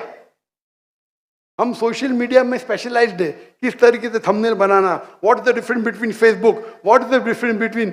मैं कहता हूं मैं अल्लाह इन्फ्लुएंसर हूं, अल्लाह सेंटर्ड। मेरी आपसे इल्तिजा है, मेरी आपसे दरखास्त है, मैं मोहब्बत से मेरे भाई अब्दुल बासित, अल्लाह के तरफ लोग को, अल्लाह ने अगर आपको हुनर दिया है इन्फ्लुएंस करने का, अल्लाह के तरफ इन्फ्लुएंस करो, इंशाअल्लाह आपकी फॉलोइंग डबल ट्रिपल हो जाएंगी इंशाअल्लाह, अल्लाह अगर तो। और अल्लाह ताला आपको रिस्क देगा, जो रिस्क है आपके इसमें आएगा, कौन निकाल नहीं सकता है? अल्लाह देखता है हराम का रिस्क है, हलाल का रिस्क। आप समझते कि आप ऐड बंद कर जाएंगी तो रिस्क बंद हो जाएंगी, ऐड बंद करो रिस्क डबल हो जाएंगी इंशाअल्लाह। अल्लाह ताला के बहुत से दरवाजे खुलेंगे। आप बोले आप मुझसे इन्फ्लुएंस हुए, बिल्कुल सही, टोटल इन्फ्लुएंस नहीं हुए। अगर टोटल इन्फ्लुएंस होते थे तो इंशाअल्लाह आप डॉक्टर इसरार अहमद से इन्फ्लुएंस थे। आप अगर डॉक्टर इसरार अहमद को बोलेंगे ब्लॉगिंग कर रहा हूं, खुश होंगे वो? बिल्कुल भी नहीं। येट अल्लाह आपको हिदायत दे, अल्लाह आपको अजर दे, आप अच्छा काम कर रहे हैं इंशाअल्लाह। खाली थोड़ा ट्विस्ट लेके आइए। तो जिसने मेरा पॉडकास्ट किया, जो भी किया है, मैं उसको भी हिदायत दी। नहीं डॉक्टर साहब, मैंने भी नया चैनल इस्तेमाल किया, मुझे अच्छी बात है, करो भाई। एक दिन में 1.2 मिलियन, एक दिन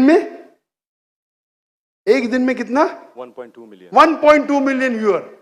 मेरे बेटे ट्रैक कर रहे थे, 2 दिन में 2 मिलियन। अब भी पॉडकास्ट लिया, मलेशिया आए थे मेरे पास लेने के लिए। हाँ लो भाई, चलो भाई, पाकिस्तानी है, मोहब्बत करते हैं अल्हम्दुलिल्लाह। अभी 5 मिलियन के ऊपर हो गया एक हफ्ते में, एक दिन में 1.2 मिलियन। जी मैंने वो वीडियो देखी है। अच्छी है क्या? अच्छा लग रहा है 1.2 मिलियन एक दिन में, 24 घंटे से कम। अच्छा है कि नहीं? मैंने खुद यही सोचा था कि आपका अकाउंट जो है शैडो बैन है, क्योंकि दूसरों को इतने व्यूज मिल रहे हैं, आपको उतने। हाँ नहीं, मेरा चैनल बैंड है, मैं नहीं बैंड हूं। टिकटॉक पे मैं बैंड हूं, टिकटॉक पे पूरा बैंड, क्योंकि मैं, मेरे भाई जो है ना चाइना में, मेरे लिए दिल उनका है। टिकटॉक बैन करेगा क्या फर्क पड़ता है? अल्लाह मुझे बैन नहीं करना चाहिए, बराबर ना? बराबर। मैं बात नहीं करना चाहता हूं हमारे देश के, मुसलमान देश के, जब प्राइम मिनिस्टर से पूछते विगर मुस्लिम के बारे में, हमको पता ही नहीं। अरे कैसा पता नहीं? आप अगर मुसलमान देश के प्राइम मिनिस्टर है, आपसे पूछा जाता है विगर मुस्लिम के बारे में, आपको बोलता पता ही नहीं। क्या हो गया हमारे माशरे को? अगर हमारे भाई विगर मुस्लिम में उन पे जुल्म हो रहा है, आप बोलते पता ही नहीं। जब मैं डंकी की चोट पे उनको सपोर्ट किया मलेशिया में, टिकटॉक पे बैन नहीं करते किसको, पता है ना? जाकिर नाइक को। तो मेरा गर्व से, अच्छा माशाअल्लाह, शैतान ने मुझे बैन किया, अल्हम्दुलिल्लाह। वहां के दरवाजे बंद तो यहाँ के दरवाजे खुले। अल्लाह ताला टेस्ट करता है आपको, अल्लाह ताला इम्तिहान लेता है आपकी, इम्तिहान लेता है, भाई मैं टेस्ट करूंगा आपको क्या करने का। अल्लाह सेंटर बनो, लोग को अल्लाह के तरफ लेके आओ, अल्लाह इन्फ्लुएंसर बनो, इंशाअल्लाह दुनिया में फायदा होगा कि नहीं होगा, आखिरत में तो आपकी जन्नत confirm. Thank you so much. जी बहुत शुक्रिया। ये सेंटर से मैं दरख्वास्त करूंगा, सेंटर में अगर माइक मौजूद है तो इनको मौका दिया जाए। इससे पहले मैं एक पर्स मेरे पास आया, उमर सुफियान है कोई जिनका ये पर्स हो, ये निशानी बता के सिक्योरिटी वालों से कलेक्ट कर लें प्लीज़। सेंटर से मैं दरख्वास्त करूंगा, सेंटर में अगर कोई नॉन मुस्लिम भाई हैं तो पहले उनका हक है, वो सवाल करेंगे। अस्सलाम वालेकुम sir, my name is Mohammed Ismail and I am a student. Sir मेरा ये सवाल था कि कुरान में आता है कि दो लोगों के लिए कत्ल की सज़ा सुनाई गई है, एक जो फसाद फिल अर्द करे और दूसरा जो किसी का कत्ल करे। लेकिन जब हम अहादीस का मुआयना करते हैं तो हमें एक दूसरी टाइप भी मिलती है कि जो मर्द और औरत शादीशुदा जिना करें तो उनके लिए भी कत्ल की सज़ा है। तो हमें किस चीज़ को मानना चाहिए?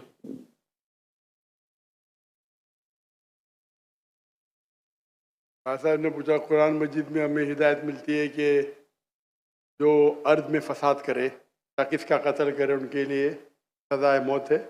हदीस में मिलती है कि जो जिना करे, शादीशुदा कत्ल है, किस पे अमल करे? दोनों पे अमल करना चाहिए। ये कोई सवाल है? अल्लाह की बात पे भी अमल करो, अल्लाह के रसूल पे। कुरान क्या आती रसूल, कुरान में लिखा है, क्लियरली लिखा हुआ है कि अगर जो जिना करता है उनके लिए उनको कमरे में बंद करो तब तक जब तक एक नई सजा नाजिल नहीं होती है। ये सूरह निसा सूरह नूर की आयत है और हदीस में नाजिल हो गई। तो दोनों फॉलो करो, कुरान भी फॉलो करो और हदीस को भी फॉलो करो, इसमें कोई डिफिकल्टी की बात नहीं।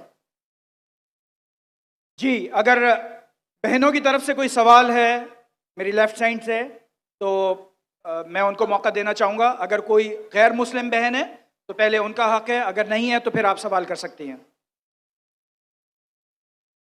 अपना नाम बताइए, अपना प्रोफेशन बताइए और जामे और मुख्तसर सवाल, इख्तलाफी सवाल से गुरेज कीजिए। अस्सलाम वालेकुम कामरान भाई साहब, आपका बहुत शुक्रिया। मेरी 18 साल पुराने अपने उस्ताद से मुलाकात का बहुत शुक्रिया। मैं रूहानी उस्ताद मानती हूँ इनको और आपसे दरख्वास्त है कि आप अरबी का कोर्स शुरू कीजिए जिस IIT का करा। मेरी आपसे बहुत बहुत गुजारिश है, अल्लाह आपको अज़र दे। और दूसरा सवाल ये है कि मेरे दादा जान हिंदुस्तान पाकिस्तान बनने से पहले हिजरत करके आए हिंदुस्तान से, तो वो मुसलमान करते थे लोगों को।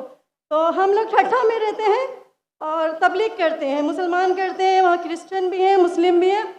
तो जाकिर साहब का मैंने प्रोग्राम देखा 2009 में, 2009 से मैं फॉलो कर रही हूँ, मगर मैं हिंदुस्तान नहीं जा सकी कुछ बॉर्डर के इश्यूज़ की वजह से।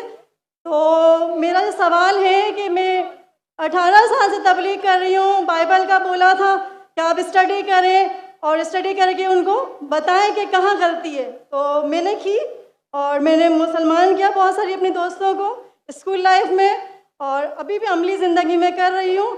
मेरी एक दोस्त है, फैमिली है, वो जो है ना बोलती है कि हवाला देते हैं गीता से, रामायण से, तो उसमें कहते हैं आखिरी उतार रसूल पाक है। तो वो कौन सी किताब है? वो कौन सी किताब है? दो सेंटेंस से ज्यादा बात करना तकरीर का वक्त खत्म हो गया। मैं माजरत चाहती हूँ। मैं आपकी सुनिए, आपने कम से कम 2 मिनट तो बात कर चुकी है जी। आपने कम से कम 10 सेंटेंस बोल चुकी है जी। उसमें कोई सवाल था नहीं, तो दूसरे को मौका दीजिए। नहीं, रामायण और गीता का बता दो, उसमें आखिरी उतार बोला गया मोहम्मद रसूल पाक को, तो वो कहती है कि वो सच्ची किताब है हमारी। आस्ते से माइक जरा दूर खड़ी रहिए। वो बोलती है कि कौन बोलती है? मेरी दोस्त हैं जिनको मैंने तबलीग की कि इस्लाम में दाखिल हो जाओ, तो वो बोलती हैं आपके जाकिर नाइक साहब मेरा एक सवाल का जवाब दे दो तो मैं मुसलमान हो जाऊंगी कि ये रामायण और गीता में जो लिखा हुआ है कि आखिरी रसूल पाक जो आखिरी उतार है तो हमारी किताब सच्ची है, और इससे हवाला क्यों देते हैं वो? अगर बाइबल से दे 4 किताबें इलामी हैं और मैंने स्टडी किया तौरात ज़बूर। बस सवाल खत्म हो गया, अब जवाब सुनेंगे कि नहीं? जवाब भी आपको देने का? जी जी जी। अब सवाल छोटा सा, इतने छोटे सवाल के लिए आप 10 सेंटेंस आगे 10 सेंटेंस पीछे, लोग को सवाल ही घूम जाता है। सवाल छोटा सा। मेरी हिंदू दोस्त कहती है, हिंदू सहेली कहती है कि जाकिर नाइक कहते हैं हिंदू किताब में अल्लाह के रसूल मोहम्मद सल्लल्लाहु अलैहि वसल्लम का जिक्र है तो मेरी किताब सही है। बराबर ना? खत्म। अभी जवाब देता हूं मैं। अगर कोई हिंदू कहता है कि अगर मेरी हिंदू किताब में मोहम्मद सल्लल्लाहु अलैहि वसल्लम का जिक्र है और मेरी हिंदू किताब सही है, तो आपको कहना चाहिए आपकी किताब इस पोर्शन जिसमें लिखा है कि मोहम्मद सल्लल्लाहु अलैहि वसल्लम आखिरी पैगंबर, वो 100% सही है। एक मैथमेटिक्स की किताब में 4 इक्वेशन है, एक में लिखा है 2 जमा 2 4, दूसरे जगह लिखेला है 3 जमा 3 6, तीसरे जगह लिखेला है 4 जमा 4 10। तो क्या तीनों चीज सही है? 2 चीज सही है, 1 चीज गलत है, बराबर? हाँ कि नहीं? पहले 2 चीज सही है, 2 जमा 2 4, 3 जमा 3 6, 4 जमा 4 10 नहीं होता है, 8 होता है। अगर एक चीज सही है, जरूरी नहीं सब चीज सही है। उनको बोलिए जो चीज सही है हमको चेक करना पड़ेगा। कुरान की मानी है फुरकान, क्राइटेरिया टू जज राइट फ्रॉम रॉन्ग। कुरान से जो मिलता है हम उसे मानते, कुरान से जो नहीं मिलता है नहीं मानते। आपके भगवत गीता, आपके वेदा में लिखा है आखिरी पैगंबर मोहम्मद सल्लल्लाहु अलैहि वसल्लम में, बिल्कुल सही है, बिल्कुल सही है। लेकिन आपकी किताब में गलत चीज भी लिखी हुई है। आपके किताब में जो लिखा है बुत परस्ती गलत है, वो सही है। आपके किताब में लिखा है कि शराब पियो, वो गलत है। तो एक चीज सही होने का मतलब नहीं पूरी किताब सही है। हमारी पूरी किताब 100% कुरान सही है। आपकी किताब में मिक्सचर है, सही भी गलत। मिसाल के तौर पे मैं आपको एक ग्लास ऑफ पानी लेता हूं, उसमें 2 बूंद गटर का पानी डालता हूं आपके सामने, आप वो पानी को पीएंगे? क्यों? दो बूंद, नॉट इवन 1%, 2 बूंद क्यों नहीं पीएंगे? क्यों नहीं पीएंगे? क्योंकि मिलावट है। तो अल्लाह की किताब जो वाहिद किताब है, अल्लाह ताला फरमाते सूरह राद में सूरह नंबर 3 आयत नंबर 38 में अल्लाह ताला फरमाते वकुल नजलिन किताब, हर दौर में हम किताब नाजिल करेंगे। 4 किताब का जिक्र है कुरान मजीद में, तौरात, ज़बूर, इंजील और कुरान। लेकिन अल्लाह ताला ने कई और किताब नाजिल की। मिसाल के तौर पे सूफ़ इब्राहिम, कई किताबें नाम से हम नहीं जानते, लेकिन सारे किताब उस वक्त के लिए थे, उस दौर के लिए थे। और अल्लाह ताला, क्योंकि वो किताब क़यामत तक सही नहीं रहेंगी, अल्लाह ताला ने वादा नहीं किया कि उसे हम महफूज रखेंगे। जहाँ कुरान मजीद का सवाल है, अल्लाह ताला फरमाते सूरह हिजर में सूरह नंबर 15 आयत नंबर 9 में, हमने कुरान मजीद नाजिल किया, हम उसकी हिफाजत करेंगे। तो ये किताब में कोई गलती नहीं, 100% प्योर है।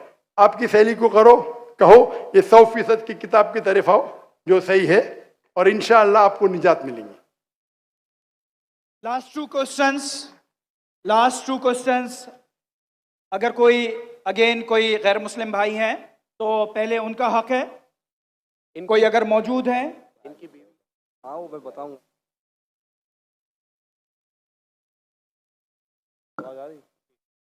सर ये मेरा सवाल है कि अपना नाम बताइए, अपना प्रोफेशन बताइए। मेरा नाम है अली हमजा और मैं मुस्लिम कमेटी से हूँ। मैंने एक लड़की से शादी की थी, हिंदू लड़की से, मुस्लिम करके। अलबत्ता उससे एक मेरी बेटी पैदा हुई, तो अब वो मुझसे डिवोर्स मांगती हैं और वो बच्ची भी मांगती हैं। और वो कहती हैं कि इस बेटी को मैं साथ ले जाऊंगी और अपने मज़हब में कन्वर्ट दोबारा होना चाहती हूँ। अगर मैं बच्ची दे देता हूँ और वो अपने मज़हब में कन्वर्ट हो जाती है, तो क्या मुझे गुनाह मिलेगा या नहीं मिलेगा? मतलब यही सवाल है। भाई साहब ने पूछा कि मैंने एक हिंदू लड़की से शादी की, फिर कहा कि शादी करने के पहले कन्वर्ट कर लिया। ये कहा एक बच्ची पैदा हो गया, अभी डिवोर्स चाहती है 1 साल बाद, और वो मेरी बच्ची को लेके आना चाहती, तो मैं क्या इसकी जिम्मेदारी मेरी है? पहले ये पूछना चाहता है अपने कन्वर्ट सही तरीके से किया, गलत तरीके से किया? सर कन्वर्ट पहले किया, पहले मुस्लिम किया कराची नौरी टाउन से। कन्वर्ट जो किए अपने, मैं कहता हूँ रिवर्ट, सही तरीके से किए या गलत करे थे मैं नहीं जानता हूँ। सही तरीका मतलब सही तालीमात दी कुरान मजीद की, वो असल में कुरान से मुतासिर हुए कि आपसे, आपका नाम क्या है? अली हमजा। अली हमजा, हो सकता है वो अली हमजा के इश्क में कन्वर्ट हो गई, बराबर ना? वो अल्लाह के इश्क में कन्वर्ट होना चाहिए, अल्लाह के रसूल के इश्क में कन्वर्ट होना चाहिए। आपके इश्क में कन्वर्ट हो गई तो मे भी आपकी गलती है। कन्वर्ट करके बच्ची पैदा हो गई, बच्ची को भी लेके जाएंगे टेंपल में, गलती किसकी है? अभी आप बोलिए मुझे, गलती किसकी? हाँ आपकी जय, अब क्यों सवाल पूछ रहे फिर?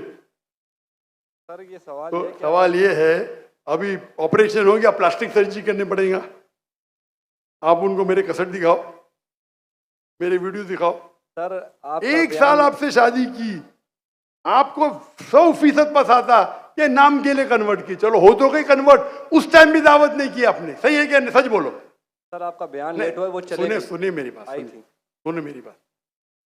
आपने शादी कर ली, चलो कर ली अल्हम्दुलिल्लाह, आपको पता था कि वो नाम के लिए कन्वर्ट हुई, उस टाइम तो अब सही दावत देने का था उसको, बराबर कि नहीं? बराबर। आपने बोले चलो कन्वर्ट हो गए, अभी गए भाड़ में, क्या फर्क पड़ता है?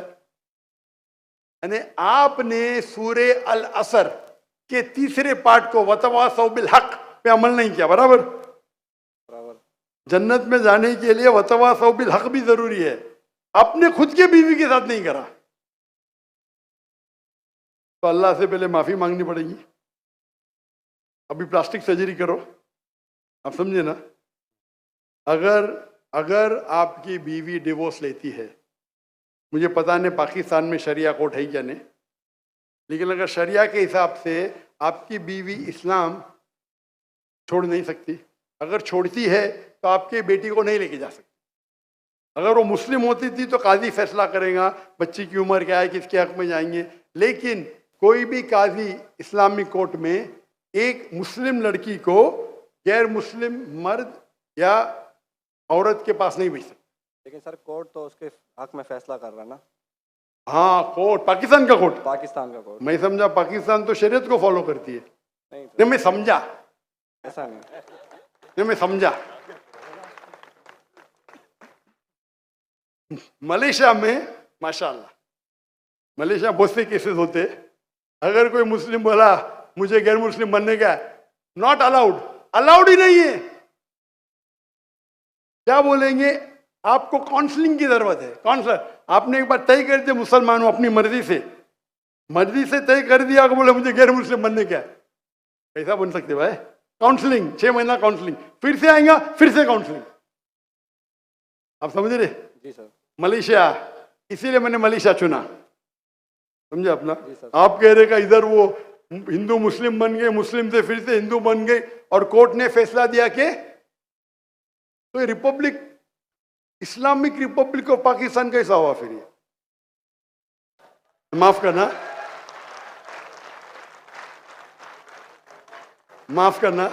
मैं मेहमान हूं गवर्नमेंट का, अगर मेहमान हूं तो हिदायत तो देना चाहिए ना। फिर तो अल्लाह ताला बोलेंगे मेहमान बना दिया लेकिन हिदायत नहीं दी। कुछ हिदायत होती है अकेला देना, जो मैं मिल चुका हूं माशाअल्लाह, अकेला दे चुका हूं, अकेले में बेस्ट है। पब्लिक में सवाल है, बोलना ही पड़ेगा। इस्लामिक अगर है, नाम का है तो छोड़ो, काम का है तो इस्लाम के अंदर इजाजत है ही नहीं।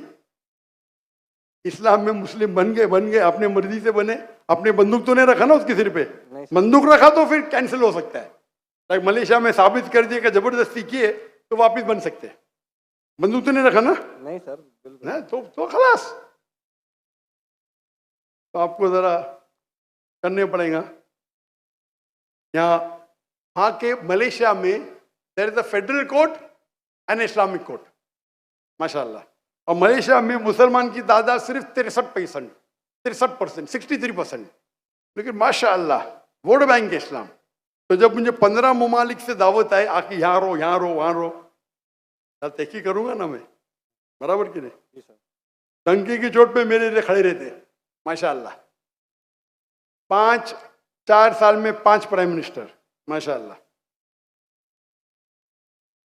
तो अगर इस्लामिक शरिया है तो शरीयतन अगर एक औरत जो मुस्लिम है गैर मुस्लिम बनती है तो इजाजत है कि नहीं, वो अलग बात है। बच्चे को तो लेके नहीं जा सकती, समझे आप ना? यहाँ कुछ होंगे ना हायर कोर्ट, आपके लॉयर शायद स्ट्रांग नहीं होंगे, एक अच्छा इस्लामिक लॉयर करो, मैं भी लॉयर हूँ, मैं इस्लाम का लॉयर हूँ, समझे ना? मैंने मलेशिया में जो मेरे खिलाफ वहां के मिनिस्टर लोग ने मेरे खिलाफ बात की, टेररिस्ट कहा मुझे, मैंने कोर्ट में लेके गया उनको। 1.52 मिलियन रिंगिट यानी $320,000 मिले मुझे।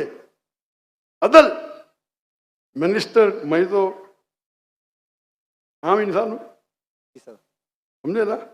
मैंने सू कर दिया उनको, कैसा मुझे मेरे खिलाफ बात कर रहे हैं आप, डिफेमेशन केस। अल्हम्दुलिल्लाह आप भी अच्छे लॉयर करो। मैं तो, मेरे लॉयर अच्छे थे, लेकिन मैं खुद, मेरी माशाअल्लाह कोर्ट के अंदर में खुद मेरे लॉयर बोलते माशाअल्लाह आपने क्या बात की, हमको तो बात करने की जरूरत ही नहीं पड़ी। पहली बार कोर्ट में मैंने बात किया, कमाई मिली $320,000। आप कन्वर्ट करो जरा, कितना होगा? 10 करोड़ रुपया। 10 करोड़ रुपया मिला। सारे पैसे मैं डोनेट कर दिया फलस्तीन की कॉज के लिए, सारे पैसे।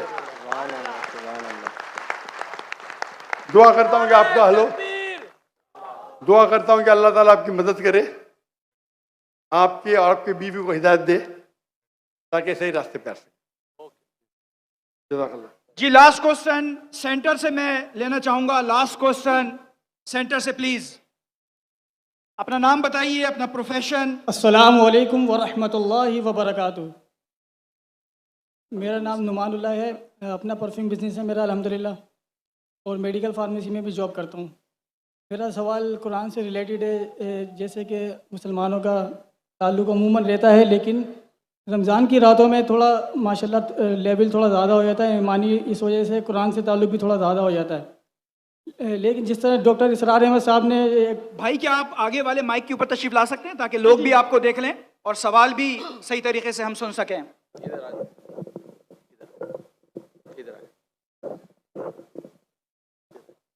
अस्सलाम वालेकुम। मेरा नाम नुमानुल्लाह है, मैं अपना परफ्यूम बिजनेस करता हूँ और अल मदीना इस्लामिक रिसर्च सेंटर का स्टूडेंट भी हूँ। तो मेरा सवाल ये है कि रमज़ान की रातों में मुसलमानों का ईमानी लेवल थोड़ा ज़्यादा होता है। जिस तरह डॉक्टर इसरार अहमद साहब ने एक काम को जारी रखा था कि मुसलमानों को कुरान से जोड़ने के लिए। तो मेरा ताल्लुक़ वैसे अहले हदीस से है, मकतब अहले हदीस से है अल्हम्दुलिल्लाह। तो अब मैंने जो विज़िट करा है और जो मेरा ताल्लुक़ भी रहता है इस हवाले से कि कुरान से जोड़ने के हवाले से मेरी मुलाकातें भी होती रहती हैं उनसे। तो अब इस तरह जिससे ज़्यादा से ज़्यादा हमें रमज़ान की रातों में जुड़ना चाहिए, जिस तरह तंजीम इस्लामी एक काम कर रही है माशाल्लाह रमज़ान की रातों में। तो तमाम मकातब फ़िक्र को कम से कम रमज़ानुल मुबारक में मुख्तसर सी तशरीह, जिस तरह डॉक्टर इसरार ने शुरू करा था। सवाल पूछिए, आपका सवाल क्या है? मेरा सवाल ये है कि लोग ज़्यादा से ज़्यादा तिलावत की तरफ ही जाते रहते हैं, तो किस तरह हम कैसे जोड़ सकते हैं मुसलमानों को? हम एक दाई भी बनना चाहते हैं और हमारे लिए कोई आसान सी रहनुमाई फरमा दें जिस तरह हम फील्ड में भी काम कर सकें और मदारिस में भी काम कर सकें। जज़ाकल्लाह खैर। भाई साहब ने कहा कि किस तरीके से हम मुसलमान को कुरान से जोड़ सके रमज़ान में तिलावत। मैं तो करता हूँ हर रोज़ करना चाहिए। क्यों रमज़ान में? ये ईमानी लेवल थोड़ा ज़्यादा होता है तो थोड़ा टाइम मिल जाता है तरावी के बाद।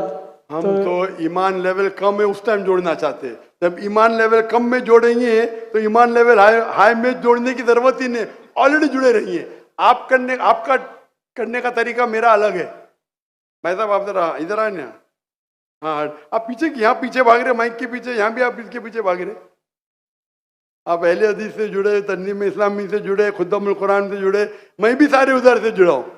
डॉक्टर इसरार साहब का मैं भी फ़ैन हूँ माशाअल्लाह, डॉक्टर इसरार अहमद का फ़ैन हूँ, देवबंद का फ़ैन हूँ माशाअल्लाह, नो प्रॉब्लम अहले हदीस से। लेकिन कॉल इन्ननी मिनल मुस्लिमीन, मैं आपको मुस्लिम कहता हूँ, मैं कुरान से जुड़ा हूँ। आप समझे ना? तो जो आपकी अल्लाह ने जो आपको सहूलियत दी है, एबिलिटी उससे करो। और अगर अल्लाह ने आपको एबिलिटी दी, रोज जोड़ सकते लोग को, तो रमजान के लिए क्यों रुक रहे? बाकी टाइम पे क्या करेंगे? मच्छर मारेंगे? रोज भी जोड़ते हैं वैसे, रोजाना हमारी क्लास चलती है। बोलो कि हर रोज जोड़ने की कोशिश करो। तो ये सवाल कि रमजान में करना सिर्फ ठीक है, अगर आपका कम लेवल है तो रमजान में तो जोड़ो, नो प्रॉब्लम। तो कौन आपको रोक रहा है? असल में बहुत सारी मदारिस में, मस्जिदों में ये काम होता नहीं है। अगर वो शुरू भी करते हैं तो ज़्यादा से ज़्यादा 15 मिनट देते हैं और खुलासे का नाम देते हैं। 15 मिनट में एक आयत की तफसीर भी तकरीबन सही से नहीं हो सकेगी। तो क्या होता है? मतलब मुख्तसर सी तशरीह 2 घंटे, कम से कम 1.5 घंटा, ऐसा बढ़ा के कम से कम रमज़ान पूरा कुरान एक मुख्तसर तर्जुमे से भी जोड़ लें तो काफ़ी लोग जो हैं इनका प्रॉब्लम, हमारे मुसलमान इदारे में यही प्रॉब्लम है। चाहे मैं ही सही हूँ, आपको बोलना चाहिए मैं भी सही हूं। ये एक सिर्फ यही तरीका है क्या कुरान मजीद में लिखा हुआ ये कि आप 2 घंटा करो, लिखा है कुरान मजीद में, क्या हदीस में लिखेला है? क्यों आप जबरदस्ती कर रहे? जो मैं करूं सब लोग करें। अरे आपका इदारा सबसे बेस्ट है दुनिया में क्या? मैं बोलता हूं कि डॉक्टर जाकिर नाइक करे वही करो, क्या मैं आपको बोला कि कंपैरेटिव करो? आप करते कंपैरेटिव? आपको याद है बाइबल? आपको मैं बोलूं आप करो, क्यों जबरदस्ती? आप बोलो ये एक तरीका है, मैं कर रहा हूं, लोग चाहते तो करो। ये प्रॉब्लम हमारे इदारे में यही है, आप मुझे फॉलो करो तो ही सही, नहीं तो गलत है। कभी इसरार अहमद साहब ने ऐसा कहा? आप इसरार अहमद की तालीमात पढ़ो। प्रॉब्लम ये है कि हर इदारा समझता है आप मुझे ही फॉलो करो, ये ही को निकालो, भी में कन्वर्ट करो। मैं कहता हूं मैं भी सही हूं, मेरा भी एक तरीका है दावत का, है क्या नहीं तरीका? आपको फॉलो करने क्या, करो अल्हम्दुलिल्लाह, कुछ तो करो। जरूरी है कि डॉक्टर जाकिर नाइक ही बने? कुरान में लिखेला कि डॉक्टर जाकिर नाइक को फॉलो करो। किसको फॉलो करो? अल्लाह के रसूल को फॉलो करो। अल्लाह के रसूल ने कहा कि 2 घंटा पढ़ना चाहिए तरावी के बाद? नहीं। लेकिन हराम ने अच्छी बात है, मैं आपके साथ हूं, लेकिन जबरदस्ती थोपने का है।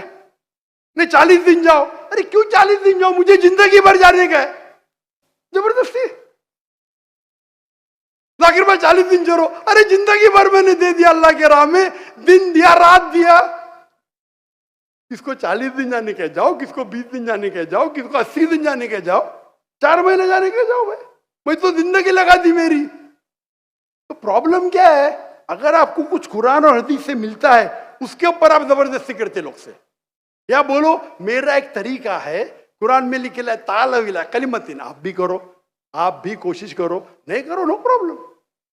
अगर मैं तकरीर में बोलूं भाई डॉक्टर जाकिर नाइक जैसे, आप अगर मैं तकरीर में आते ना भाई, आपको बाइबल कोट करने पड़ेगा 10, नहीं तो एंट्री नहीं। अल्हम्दुलिल्लाह मेरे तकरीर सुन के बहुत से मुसलमान बाइबल कोट करते, पता आपको? आप नहीं करते, अफसोस की बात है। फिर भी मैं आपसे मोहब्बत करता हूं, जज़ाकल्लाह खैर।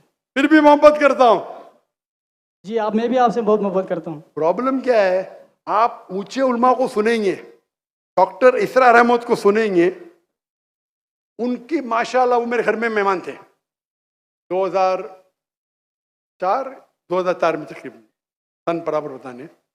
मैं बहुत मुतासिर हूं उनसे। हमारे कुछ साथी उनसे नाराज थे। मैंने क्या नाराज है भाई, क्या गलत बोल रहे हो? खाली मेरे इदारे से नहीं, मतलब क्या गलत?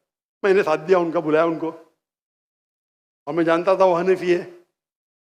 मैं देखा कि डॉक्टर साहब आप रफ़ीदैन कर रहे? बोला हाँ बेटा, मेरे वालिदैन हनफी, तो हनीफी फॉलो करता हूँ, इस पे रिसर्च किया, मैं रफ़ीदैन कर रहा हूँ अल्हम्दुलिल्लाह। तो ये छोटी छोटी बात में जबरदस्ती, उनने कभी मुझसे जबरदस्ती नहीं की। मुझे कहा बेटा आप क्या करना चाहते? बोला मैं दोनों करना चाहता हूँ, दावा भी डॉक्टर भी। बोला बेटा मैंने 7 साल कोशिश की, नाकामयाब था, एक को चुनो, उनमें माहिर बनो। मैंने डॉक्टरी छोड़ दी और दावत किया। जबरदस्ती थोड़ी की मेरे पे। उनने कहा बेटा अपने जरूरत को कम करो, अपने जरूरत को कम करो, ताकि आप इसके गुलाम ना बने। अगर मैंने, अल्लाह ने मुझे पैसा दिया, मुझे तो रोज रोज चाहिए, मुझे रोलेक्स घड़ी चाहिए, तो मुझे फिर यूट्यूब से कमाने पड़ेगा। मेरे अखराजात मेरे महीने के $500 है सिर्फ। कितने? $500 काफी है मैं और मेरी बीवी को रहने के लिए महीने का, $500। वो बाकी अखराजात में दावती काम के, मैं प्लेन से जाता हूँ, इकोनॉमी क्लास से, मेरे पैसे से जाता हूँ। $500 वो दावती अखराजात ज्यादा है। मुझे जरूरत ही नहीं यूट्यूब से कमाने की। अल्लाह ताला मेरी झोली में डाल रहा है, करोड़ों रुपए डाल रहा है महीने के। प्रॉब्लम ही क्या है? डाल के टेस्ट कर रहा है मुझे, तो अल्लाह को पार्टनर बना दिया। मेजोरिटी अल्लाह के राह में, मेजोरिटी। मैं आपसे जबरदस्ती करूंगा, आप भी डालो 51%, क्या बोलेंगे आप? जितनी भी रिश्तेदार होगी मैं तो बोलूंगा। नहीं कब मेरे बेटे के, मेरा मैं बोलता नहीं कितना, 51% आप डालो। मेरी इल्तिजा है भाई, पहले रिच लोग तो डालो। मैं बोलता हूँ फर्ज नहीं है, प्रॉब्लम है क्या मैं ही सही हूं, ये मेरा तरीका ही सही है क्या रमजान के बाद 2 घंटे तफसीर करना ही चाहिए? अगर कुरान मिलेगा तो करेंगे भाई। अरे किसको दुआ करने का है? जबरदस्ती आप करो, अच्छी बात है। मैं डॉक्टर साहब के साथ है, उनने कभी जबरदस्ती नहीं की, उन्हें जबरदस्ती की नहीं की। आपने कभी तकरीर में सुना अरे बाकी मदारिस नहीं कर रहे मैं ही सही कर रहा हूं? सुने कभी इसरा अहमद को? आप लोग डॉक्टर इसरा अहमद को फॉलो कर रहे, उनको बदनाम कर रहे, क्यों? बदनाम नहीं कर रहे, कहने का मेरे हिसाब से तो बदनाम कर रहे भाई। नहीं, मैं भी उनका स्टूडेंट हूं। ऐसा नहीं कर। अरे भाई मैं भी कुरान को कर रहा हूं, मैं तकरीर, मेरे बेटे ने आज तकरीर की, कुरान मजीद को समझ के पढ़ो। ये डॉक्टर साहब का मौजूद था कि नहीं? जी जी। उनने कायम की क्या ना इदारा? जी। वो अरबी जबान से भान ने खुद सीखा ना, कोई दारुल उलूम में गए नहीं ना। नहीं। हमने कोशिश की कि हमारे तीनों बच्चे को बचपन से अरबी सिखाए और अंग्रेजी दोनों। मैं नहीं जानता हूं बच्चों को सिखाया कि नहीं। वो उर्दू पे महारत नहीं रखता है, उसकी महारत है अरबी और अंग्रेजी। बैचलर अरबी में करे, अरबी लुगा फुसा है उसकी। मैं जबरदस्ती करूंगा, आप भी करो भाई, मैं मिसाल पैदा करो। हमारा फतवा होना चाहिए मैं भी सही हूं, मैं ही सही हूं नहीं। ये निकाल दो आपके दिमाग में से मैं ही सही हूं।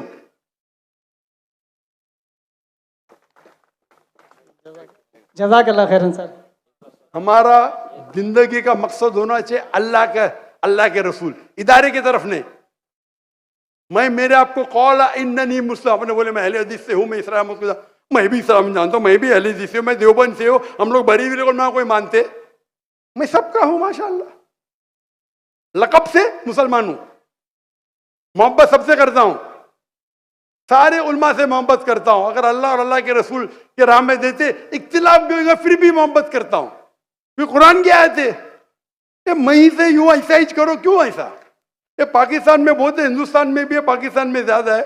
आप हटो जरा, कुरान को पढ़ो। अगर आप कुरान तर्जुमे से पढ़ते, तर्जुमे में लिखा है, तर्जुमे में क्या लिखा है? सूरह फुसिलत में सूरह नंबर 41 आयत नंबर 34, अगर आपके दुश्मन आपसे कुछ गलत करते हैं, ईविल करते हैं, उसका बदला अच्छा दो ताकि वो दुश्मन आपका दोस्त बने। बराबर ये नहीं? आपके कितने दुश्मन आपके दोस्त बन गए? आपके दुश्मन ही नहीं है, बराबर ना? नहीं है, काफी दुश्मन है। इंशाअल्लाह अल्लाह से दुआ करते हम सबको हिदायत दे और हम अल्लाह की किताब पे अमल करें, अल्लाह के रसूल की हदीस पे अमल करें और इंशाअल्लाह अल्लाह हम सबको इंशाअल्लाह जन्नत में उठाए। आखिर दावाना अल्हम्दुलिल्लाह रब्बिल आलमीन। जाते जाते आखिरी नारा पाकिस्तान